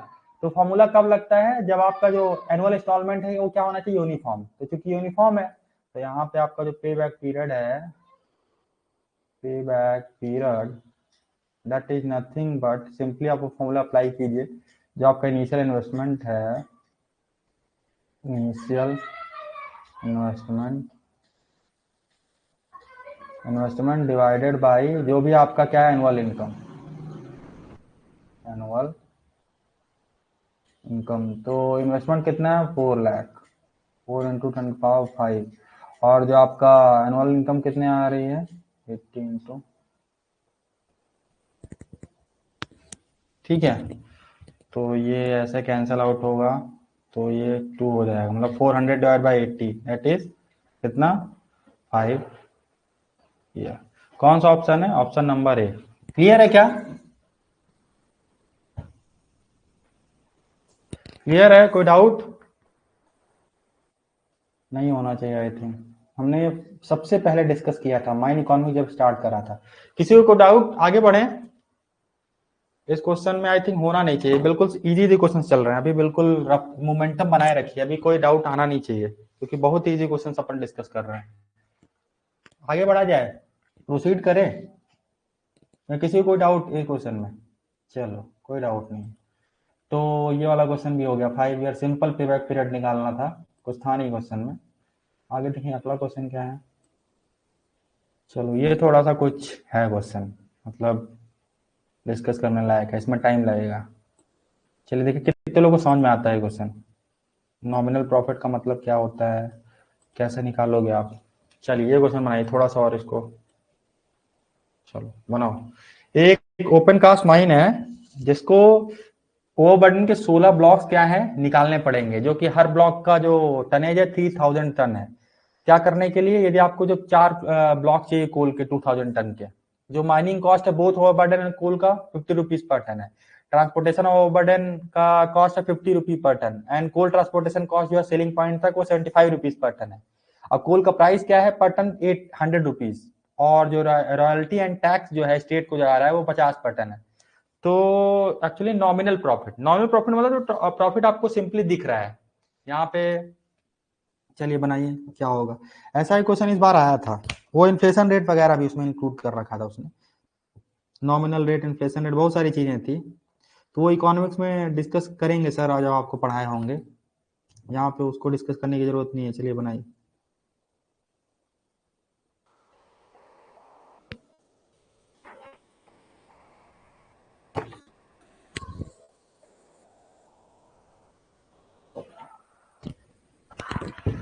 बनाइए बनाइए बनाइए क्वेश्चन। क्वेश्चन में है कुछ नहीं, बिल्कुल क्या है कि कैलकुलेशन है, थोड़ा सा कैलकुलेट करके।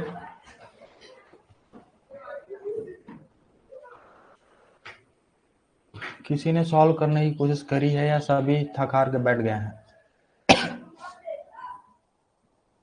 2 लाख ये ऑप्शन। वही है, सब्ट्रैक्ट ही करना है, जो नेट प्रॉफिट ही बेसिकली निकालना। नॉमिनल प्रॉफिट का मतलब एक्चुअली होता क्या है, नॉमिनल प्रॉफिट का मतलब ऐसा प्रॉफिट जिसमें क्या है हम कोई रेट वगैरह क्या है कंसीडर नहीं करते, मतलब कोई एडजस्टमेंट वगैरह, जैसे इन्फ्लेशन रेट को कंसीडर नहीं करते, डिस्काउंट रेट को कोई कंसीडर नहीं करते। सिंपल क्या है, जो आपका टोटल सेल वैल्यू है, जो टोटल रेवेन्यू जनरेट हुआ, उसमें जितने भी कॉस्ट कंपोनेंट को सब्ट्रैक्ट कर देते हैं बिना किसी इन्फ्लेशन रेट या एडजस्टमेंट को ध्यान में रखते हुए, उसका मतलब होता है नॉमिनल। ठीक है, तो यही था बस, और कुछ नहीं। तो कितना आ रहा है, 2,02,000 के, ठीक है, वही मतलब। बाकी लोग वो सब्ट्रैक्ट कर पा रहे हैं सब प्रॉफिट निकाल के।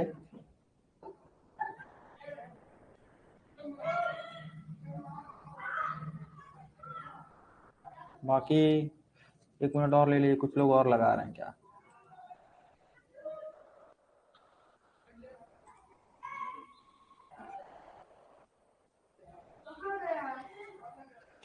इसके बाद आई थिंक कितना 2 लेक्चर और लग जाएगा वो खत्म करने में इसको।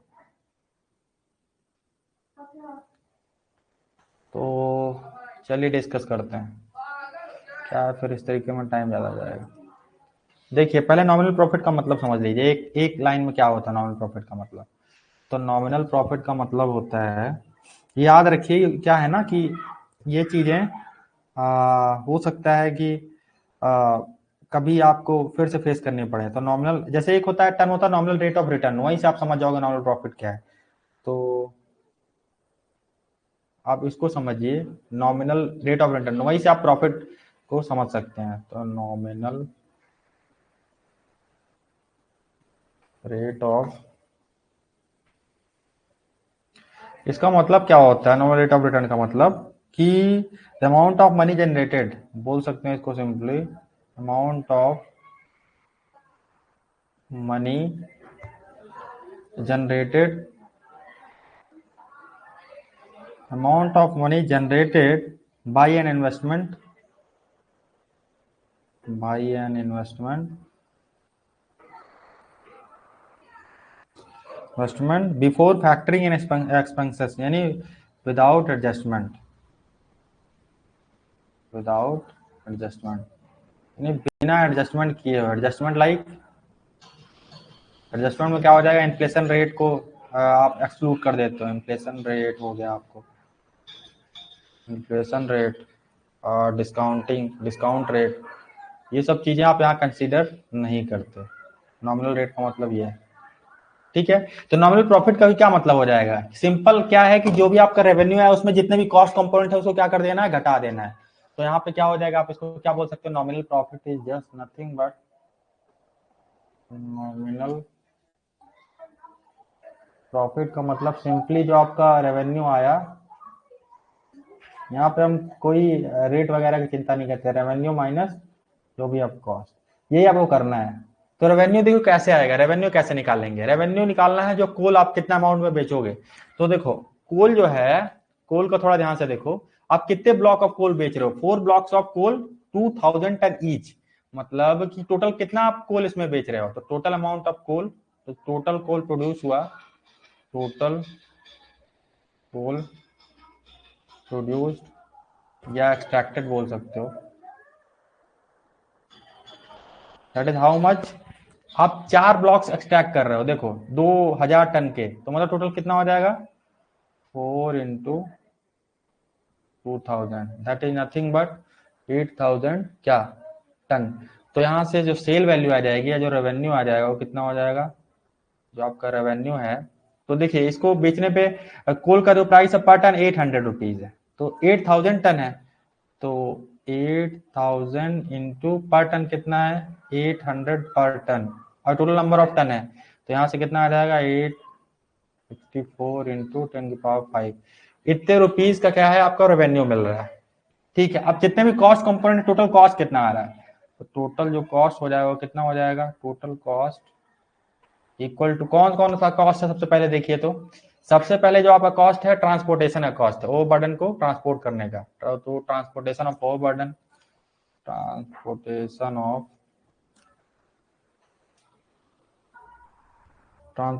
Of OB that is overburden, plus और कौन सा कॉस्ट लग रहा है यहाँ पे जो माइनिंग कॉस्ट है वो भी है, तो mining cost of OB and coal, तो ये हो जाएगा आपका mining cost of OB and coal, plus और कौन सा कॉस्ट कंपोनेंट है, और कोल ट्रांसपोर्टेशन का भी कॉस्ट है, तो वो कितना है, कोल ट्रांसपोर्टेशन कॉस्ट, तो कोल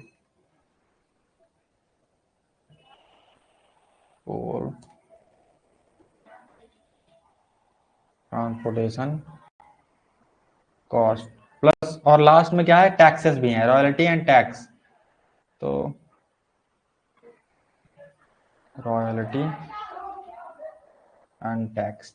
तो यहाँ पे सबसे पहले ओबी का ट्रांसपोर्टेशन कॉस्ट कितना आएगा, देखो ध्यान से निकालो तो कितना आएगा। तो ओबी का यदि हमें निकालना है कि ट्रांसपोर्टेशन कॉस्ट कितना आया, तो देखो ध्यान से कर क्या रहे हो आप, यहाँ पे ध्यान से देखो, तो जो ओवरबर्डन है उसमें देखो चार कितने 16 ब्लॉक्स आप निकाल रहे हो 3000 टन के, मतलब 48,000 टन टोटल क्या है आपके पास ओवरबर्डन है, और उसका जो कॉस्ट है क्या करने का, ट्रांसपोर्ट करने का 50 है, तो ये आ जाएगा आपका 50 इंटू कितना है 48,000 है ना, प्लस जो माइनिंग कॉस्ट है ओवरबर्डन कोल का वो कितना हो जाएगा, तो वो देखिए कितना होगा आपका, जो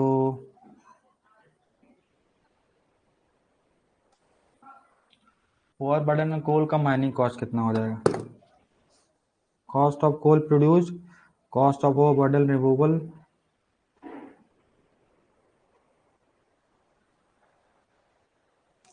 ध्यान से देखिए, तो ओवरबर्डन एंड कोल, तो ओवरबर्डन कितना है आपके पास, तो कॉस्ट ऑफ ट्रांसपोर्टेशन ओवरबर्डन ठीक है, तो 50 coal mining cost of both overburden and coal कितना है, 50 रुपए पर टन है, और टोटल आपके पास कितना है 50, तो ये हो जाएगा 50 इंटू, अब देखिए ध्यान से आपके पास ओवरबर्डन कितना था 48,000, और जो आपके पास ये था कोल कितना था, वो कितना था 8,000, ये हो जाएगा, प्लस कोल ट्रांसपोर्टेशन कॉस्ट कितना हो जाएगा, ट्रांसपोर्टेशन का कॉस्ट है 75 पर टन है, तो हो जाएगा 75 इंटू कितना 8,000, प्लस और कोई कौन सा कॉस्ट बचा, रॉयल्टी एंड टैक्स का कॉस्ट बचा। तो ये कितना हो जाएगा आपका, ये रॉयल्टी एंड टैक्स आप किस पे दोगे, जो आपने कोल प्रोड्यूस किया उस पे दोगे। तो ये हो जाएगा कितना है, 50 पर टन है, 50 इंटू 8,000। तो ये कॉस्ट कंपोनेंट क्लियर है क्या, कोई सा छूट तो नहीं रहा, एक बार देखो तो 50 इंटू 48,000 ये ओबी का कॉस्ट हो गया, और 50 इंटू 8,000 ठीक है। तो फिर ये हमने दोनों यहाँ ले लिया, 75 इंटू 8,000 एंड दिस मच। तो यहाँ से तो इसको सॉल्व करो, कितना आता है ये सॉल्व करने पे, तो इसको सॉल्व करिए, टोटल कॉस्ट कितना आएगा सॉल्व करने पे, करते हैं सॉल्व कितना आता है। तो ये सॉल्व करने पे आएगा आपका, आप यदि हर जगह से 10 की पावर 3 बाहर, नहीं 3 नहीं 4 निकाल सकते हैं क्या, नहीं 3 बाहर निकालो, तो ये क्या बचेगा, 50 इंटू 48 प्लस 10 की पावर 3 बाहर निकाला है, तो 50 इंटू 48 प्लस 50 इंटू 8 प्लस ये कितना है, 75 इंटू 8 प्लस 50 इंटू 8। तो इसको सॉल्व करने पे जो कॉस्ट कंपोनेंट आ जाएगा कितना आ जाएगा, आप सॉल्व करते हैं तो यह आ जाएगा 50 into 48 plus 50 into 48 plus 50 into 8 that is 400 plus 75 into 8 plus 50 into 8 400, ये आ रहा है कितना, 6200 इंटू 10 की power 3, that is how much, 62 into 10 की पावर 5। तो आपका जो नॉमिनल प्रॉफिट हो जाएगा कितना हो जाएगा, जो आपका नॉमिनल प्रॉफिट होगा that will be nothing but, जो टोटल कॉस्ट कितना है आपका, 64 इंटू 10 की पावर 5 अरे रेवेन्यू इतना, कॉस्ट कितना आपका 62 इंटू 10 की power 5, that is nothing but 2 lakh. इसको जब आप सब्ट्रैक्ट करोगे 2 इंटू 10 की पावर 5 आएगा, that is nothing but 2 lakh. Clear है क्या,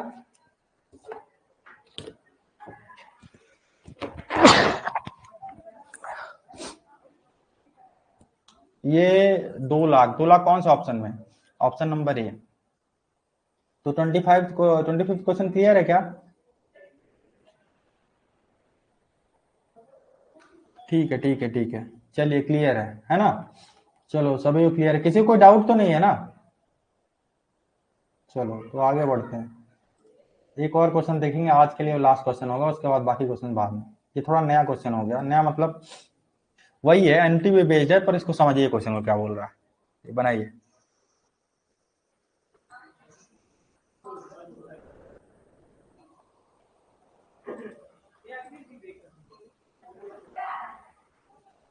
बनाइए क्वेश्चन क्या बोल रहा है, एक पर्सन है जो 50,000 रुपए 6% के ब्याज से मतलब दर से 6% के दर से 10 साल के लिए क्या करता है, उधार मांगता है। तो आप ये बताइए कितना एनुअल सम, जो इक्वल एनुअल सम उसको पे करना पड़ेगा at the end of each year to repay the loan, loan को रिपे करने के लिए।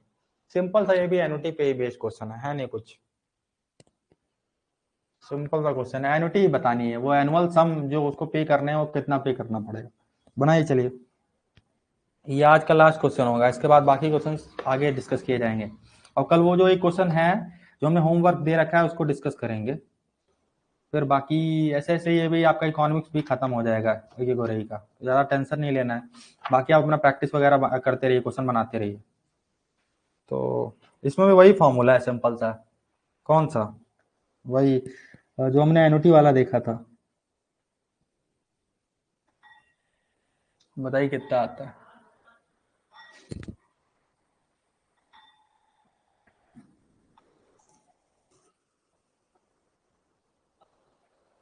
फॉर्मूले में वैल्यू ही रखना है, कुछ है नहीं ज़्यादा इसमें, वैल्यू रखिए और तुरंत आंसर मिल जाएगा।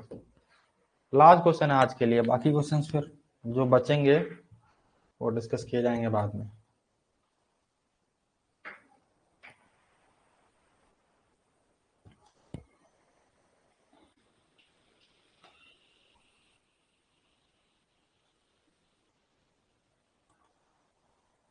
कितना आ रहा है, 6,793, टोटल कॉस्ट में वैल्यू रखे वो यार टोटल कॉस्ट में जो वैल्यू रखे हैं वो हमने डिस्कस नहीं किया, नहीं बताया। चलो पहले ये क्वेश्चन बनाओ फिर देखते हैं वो क्या है। वो समझे नहीं, हमने इसीलिए पूरा हर एक टर्म लिख के बताया, नहीं तो डायरेक्ट यदि वैल्यू लिख दिए होते तो और कंफ्यूजन होता। तो इसको बनाइए पहले, इसको इसमें फॉर्मूले वैल्यू रखना है, कुछ है नहीं इसमें, तो इसको बनाइए कितना आ रहा है। इससे क्या है ना कि आप डेली लाइफ की जो प्रॉब्लम्स होती हैं इंस्टॉलमेंट वगैरह की, वो भी आप कैलकुलेट कर पाओगे। कैलकुलेट इन सेंस कि ये काफी वैसा सब्जेक्ट है डेली लाइफ में यूज होने वाला। ये सब चीजें आप अपने आसपास बैंक में जब जाते हो या फिर किसी भी ऑर्गेनाइजेशन से जब कोई लोन लेता है, तो वो सब चीजें ये क्या है कि कैलकुलेशन आप सीख रहे हो बेसिकली। तो ये आप ना केवल आपको माइंड इकोनॉमिक्स में काम आने वाला है, ये आपके डेली लाइफ में भी काफी यूजफुल है। तो काफी इंटरेस्टिंग हो जाता है उस सेंस से भी ये चीज आनी कि नेट वैल्यू कैसे, नेट प्रेजेंट वैल्यू कैसे निकालते हैं, फ्यूचर वैल्यू क्या होता है, एन्युटी क्या होती है। जैसे आप इंश्योरेंस वगैरह कराते हो, कुछ एन्युटी स्कीम्स होती हैं कि उसमें आपको ईयरली इतना पे करना होता है, तो आगे आने वाले 20 साल में कितना आपको आएगा, टोटल बल्क अमाउंट कितनी मिलेगी। या आप लोन लेते हो तो इतने समय के यदि आप इंस्टॉलमेंट बनवाते हो तो कितना आपको पर मंथ या एनुअली क्वार्टरली कितना पे करना पड़ेगा, ये सब खुद कैलकुलेट कर सकते हो। आपको कोई क्या है बेवकूफ नहीं बना सकता। तो ये सब चीजें उस सेंस से भी काफी इंपॉर्टेंट है, ना केवल माइन इकोनॉमिक्स में आपको गेट में नंबर लाने बस की बात नहीं है, ये सब्जेक्ट काफी इंटरेस्टिंग है। तो दिख रही है चीजें आपको, सॉल्व कर रहे हो आप। तो कितना आ रहा सॉल्व करने पे, बनाइए तो 6792.66। ठीक है। बाकी लोग तो वही 4 से 5 लोग हैं जो बार बार आंसर करते हैं। ऐसा लग रहा है केवल वही 4 से 5 लोगों के साथ डिस्कस हो रहा है जो चीजें डिस्कस हो रही हैं। 6793.807। ठीक है। थोड़ा सा कैलकुलेशन का ध्यान रखिए, कैलकुलेशन में इधर उधर नहीं होना चाहिए।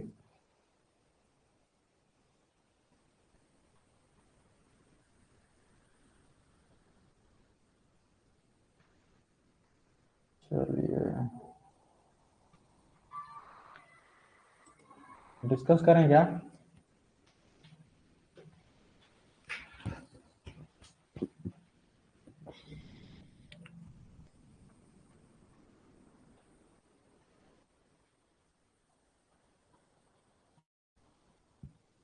चलिए बाकी लोग नहीं बनाएंगे है ना। चलो ठीक है, डिस्कस करते हैं। सिंपल सा बार बार फॉर्मूला लिखने की वजह से हमें भी याद हो गया। क्या है कि जब जब आप भूल जाते हो ना, मतलब काफी दिनों से जब आप नहीं किए रहते, फॉर्मूला नहीं देखे रहते, तो भूल जाता है फॉर्मूला। पर ये डिराइव कर सकते हो आप, पर उतना समय नहीं होता गेट में। तो क्या क्वेश्चन क्या बोल रहा है, सिंपल सा देखिए कि यहाँ पे आपके पास जो प्रेजेंट वैल्यू कितनी दे रखी है, तो आपके पास प्रेजेंट वैल्यू दे रखी है 50 के। जो रेट है वो कितना दे रखा है 6%, दैट इज 0.06। और जो टाइम है कितना दे रखा है टी, यदि बोले तो 10 ईयर्स। तो इसने बोल रखा है कि वो जो एनुअल सम जो पे करना पड़ेगा at the end of each year loan को रिपे करने के लिए, वो क्या होगा। तो यहाँ present value is nothing but annuity A into, ये इंपॉर्टेंट फॉर्मूला दिख रहा है, एक ये और एक फ्यूचर वैल्यू वाला भी जो था, -1/1 प्लस आई की पावर n इंटू आई। तो ए हमें निकालना है, ठीक है। और हमें ये दे रखा है 1.06 की पावर 10 -1/1.06 की पावर 10 इंटू 0.0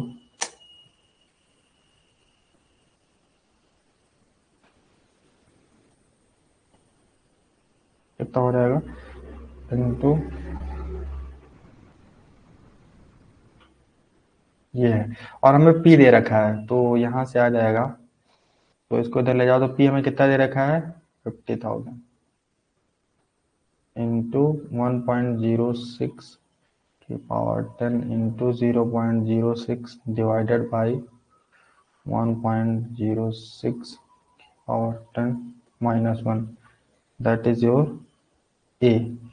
तो इसको कैलकुलेट करिए जरा, कैलकुलेट करते हैं कितना आता है, एग्जैक्ट कितना आता है। तो देखिए कैलकुलेट किया जाता है कितना आ रहा है। 50,000 इंटू 1.06 की पावर 10 इंटू 0.06 डिवाइडेड बाई 1.06 की पावर 10 -1, तो ये आ जाएगा आपका ए की वैल्यू आ जाएगी आपकी 6793.39। इसको जैसा जिस ऑप्शन के हिसाब से किसके क्लोजेस्ट है, तो इतना आ रहा है, इतने रुपीज आ रहे हैं, तो इसको इतना एनुअली पे करना पड़ेगा। तो 6795 इसके क्लोज है और कोई ऑप्शन नहीं है, तो ऑप्शन नंबर ए। क्लियर है क्या ये क्वेश्चन? क्लियर क्या है? सिंपल फॉर्मूले पे वैल्यू रखनी है, उसमें क्या क्लियरेंस चाहिए। तो आई थिंक आई होप अभी कोई डाउट नहीं होगा जितने क्वेश्चन हम लोगों ने किए हैं। क्लियर है क्या? कोई डाउट?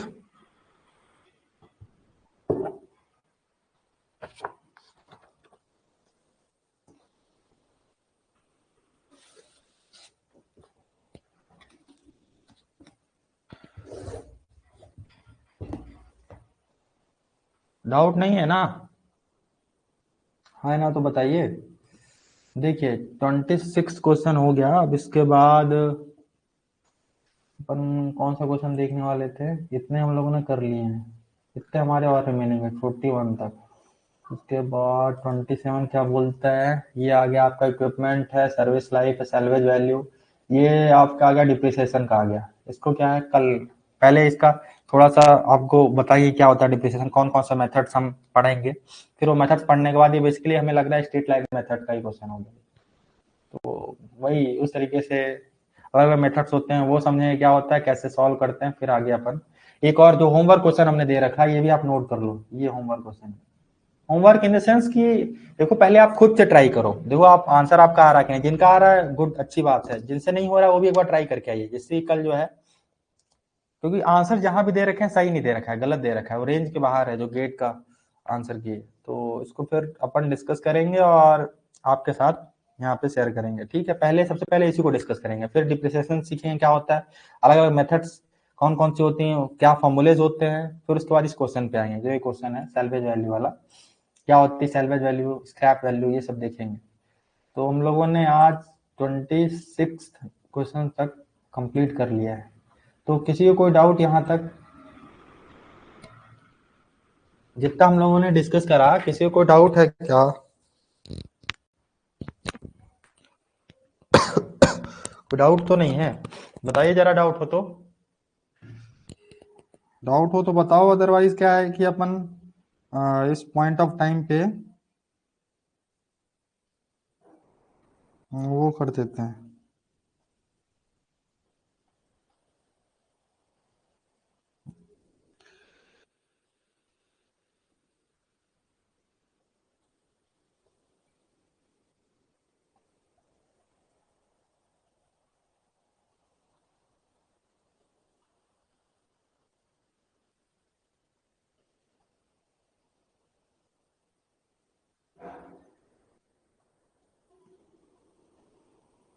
लास्ट वाला कौन सा?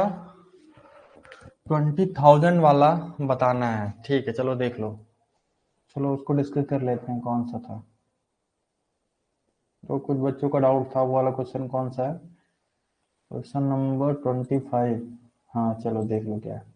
देखो ये तो क्लियर है ना कि नॉमिनल रेट ऑफ रिटर्न का मतलब क्या है, सिंपल आपका जो रेवेन्यू है उसमें से कॉस्ट हटा देना बिना किसी एडजस्टमेंट को ध्यान में रखते हुए। नॉमिनल का मतलब यही है।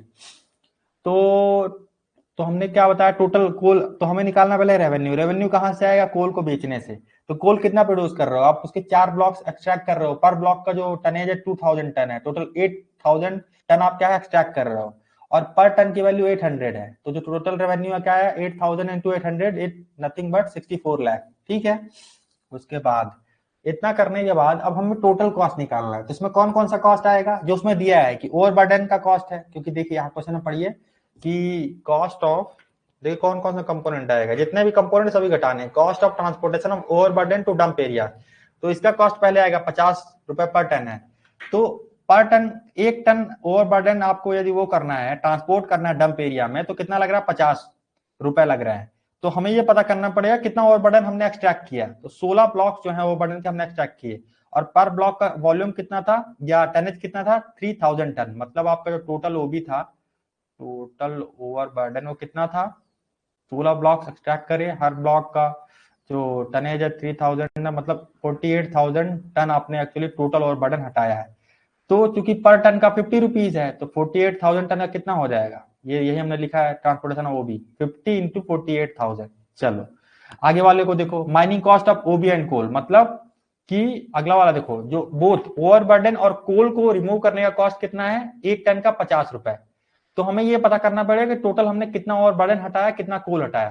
तो जो टोटल कोल था, तो आपने टोटल कोल एक्सट्रैक्ट करा है, टोटल कोल वो कितना है, उसके 4 ब्लॉक्स हमने एक्सट्रैक्ट करे हैं 2,000 टन के। तो 4 इंटू 2000 दैट इज 8,000 टन आपने क्या है टोटल कोल एक्सट्रैक्ट किया है। तो इसका मतलब क्या है, 48,000 ओवरबर्डन प्लस 8,000 क्या है आपका कोल, इन दोनों का सम करके क्या है उसमें 50 से मल्टीप्लाई कर देंगे तो टोटल कॉस्ट मिल जाएगा। वही हमने किया है कि 48,000 प्लस 8,000 इंटू 50, ये आ गया क्या आपका ओबी एंड कोल का जो टोटल माइनिंग कॉस्ट था। चलो आगे क्या है, कोल का ट्रांसपोर्टेशन कॉस्ट भी है। तो कोल को ट्रांसपोर्ट करने में भी कुछ ना कुछ कॉस्ट आएगा सेलिंग पॉइंट तक, वो कितना आ रहा है, 75 रुपीज पर टन। और टोटल कोल हमने कितना एक्सट्रैक्ट करा है, 8,000 टन। तो ये आ जाएगा पर टन का 75, टोटल इतना कॉस्ट आ जाएगा 8,000 टू 75। चलो अगला एक और टर्म बचता है क्या, रॉयल्टी एंड टैक्स भी आपको पे करने पड़ेंगे स्टेट को। जब आप कुछ ना कुछ मार्केट में सेल कर रहे हो जो कोल को, तो वो किस पे लगेगी रॉयल्टी एंड टैक्स, ओवरबर्डन पे तो लगेगी नहीं, वो तो आप मार्केट में नहीं जा रहे हो बेचने, तो बेच क्या रहे हो कोल, तो कोल पे लगेगा। कोल आपका कितना प्रोड्यूस हुआ, 8,000 टन, 8,000 टन और पर टन पे कितना कॉस्ट लगना है रॉयल्टी एंड टैक्स, 50। तो ये क्या आ जाएगा 8,000 इंटू 50, इन सबका जब सम करते हैं तो 62 लाख आ जाता है, 62 लाख। तो नॉर्मल प्रॉफिट में रेवेन्यू माइनस कॉस्ट 2 लाख। अभी आई थिंक क्लियर होगा, जिनको नहीं क्लियर था कैसे कैसे कॉस्ट कंपोनेंट हमने लिए, अभी क्लियर है भाई, 2 लाख वाला अभी क्लियर है। अभी अभी कोई डाउट,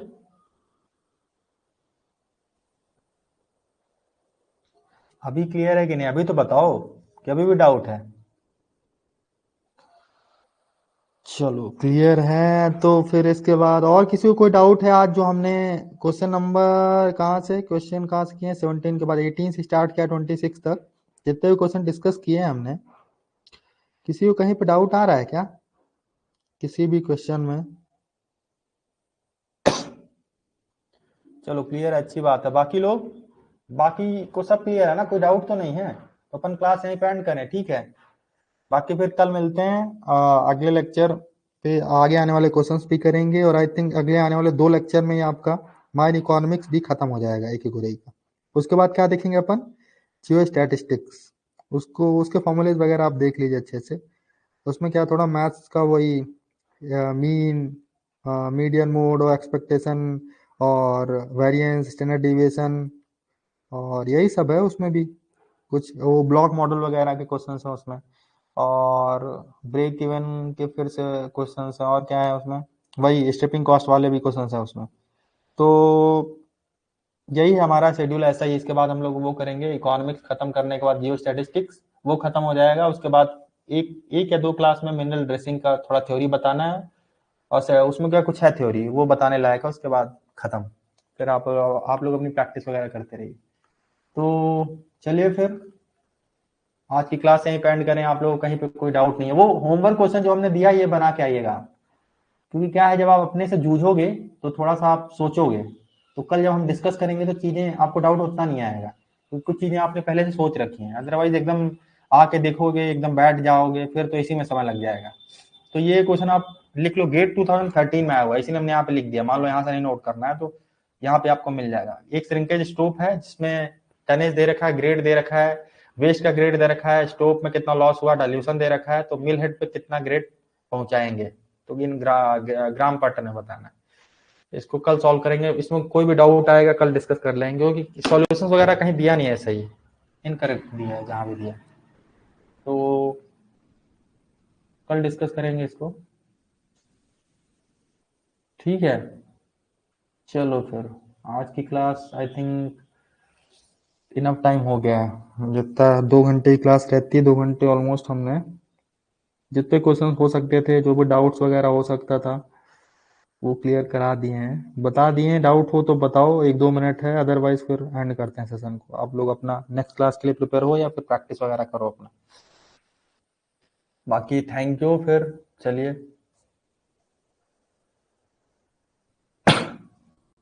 नहीं नहीं, कल फिर आना है, आज की समाप्त। चलिए ठीक है, अब कोई किसी को कोई डाउट नहीं लग रहा है हमें। डाउट हो तो बताओ, अदरवाइज एंड करते हैं फिर। इसलिए पूछ रहे हैं, आपको 1-2 मिनट दे रहे हैं। नहीं डाउट है तो ठीक है, आप लोग लीव कीजिए, डाउट हो तो पूछिए। है क्या डाउट? ऑल क्लियर है? Everything is clear? यदि क्लियर है तो ठीक है, फिर अपन कल मिलते हैं। यहीं से स्टार्ट करेंगे होमवर्क क्वेश्चन। उसके बाद डिप्लीशन बोल रहे हैं, डिप्रिसिएशन क्या होता है, मेथड्स, फॉर्मूलेज। फिर अपन क्वेश्चंस करेंगे जितने भी हो जाएंगे, उसके बाद जो रिमेनिंग क्वेश्चन है वो नेक्स्ट क्लास में। और मोस्ट प्रोबेबली आगे आने वाले 2 लेक्चर में खत्म हो जाएगा। बहुत कुछ है बताने के लिए, क्या बता दे अपने से? ऐसे नहीं पूछा जाता, ऐसी चीजें नहीं पूछी जाती हैं। बहुत कुछ ऐसा है जो आप पे काम करनी है, तो क्या करेंगे क्या करेंगे आप जान के?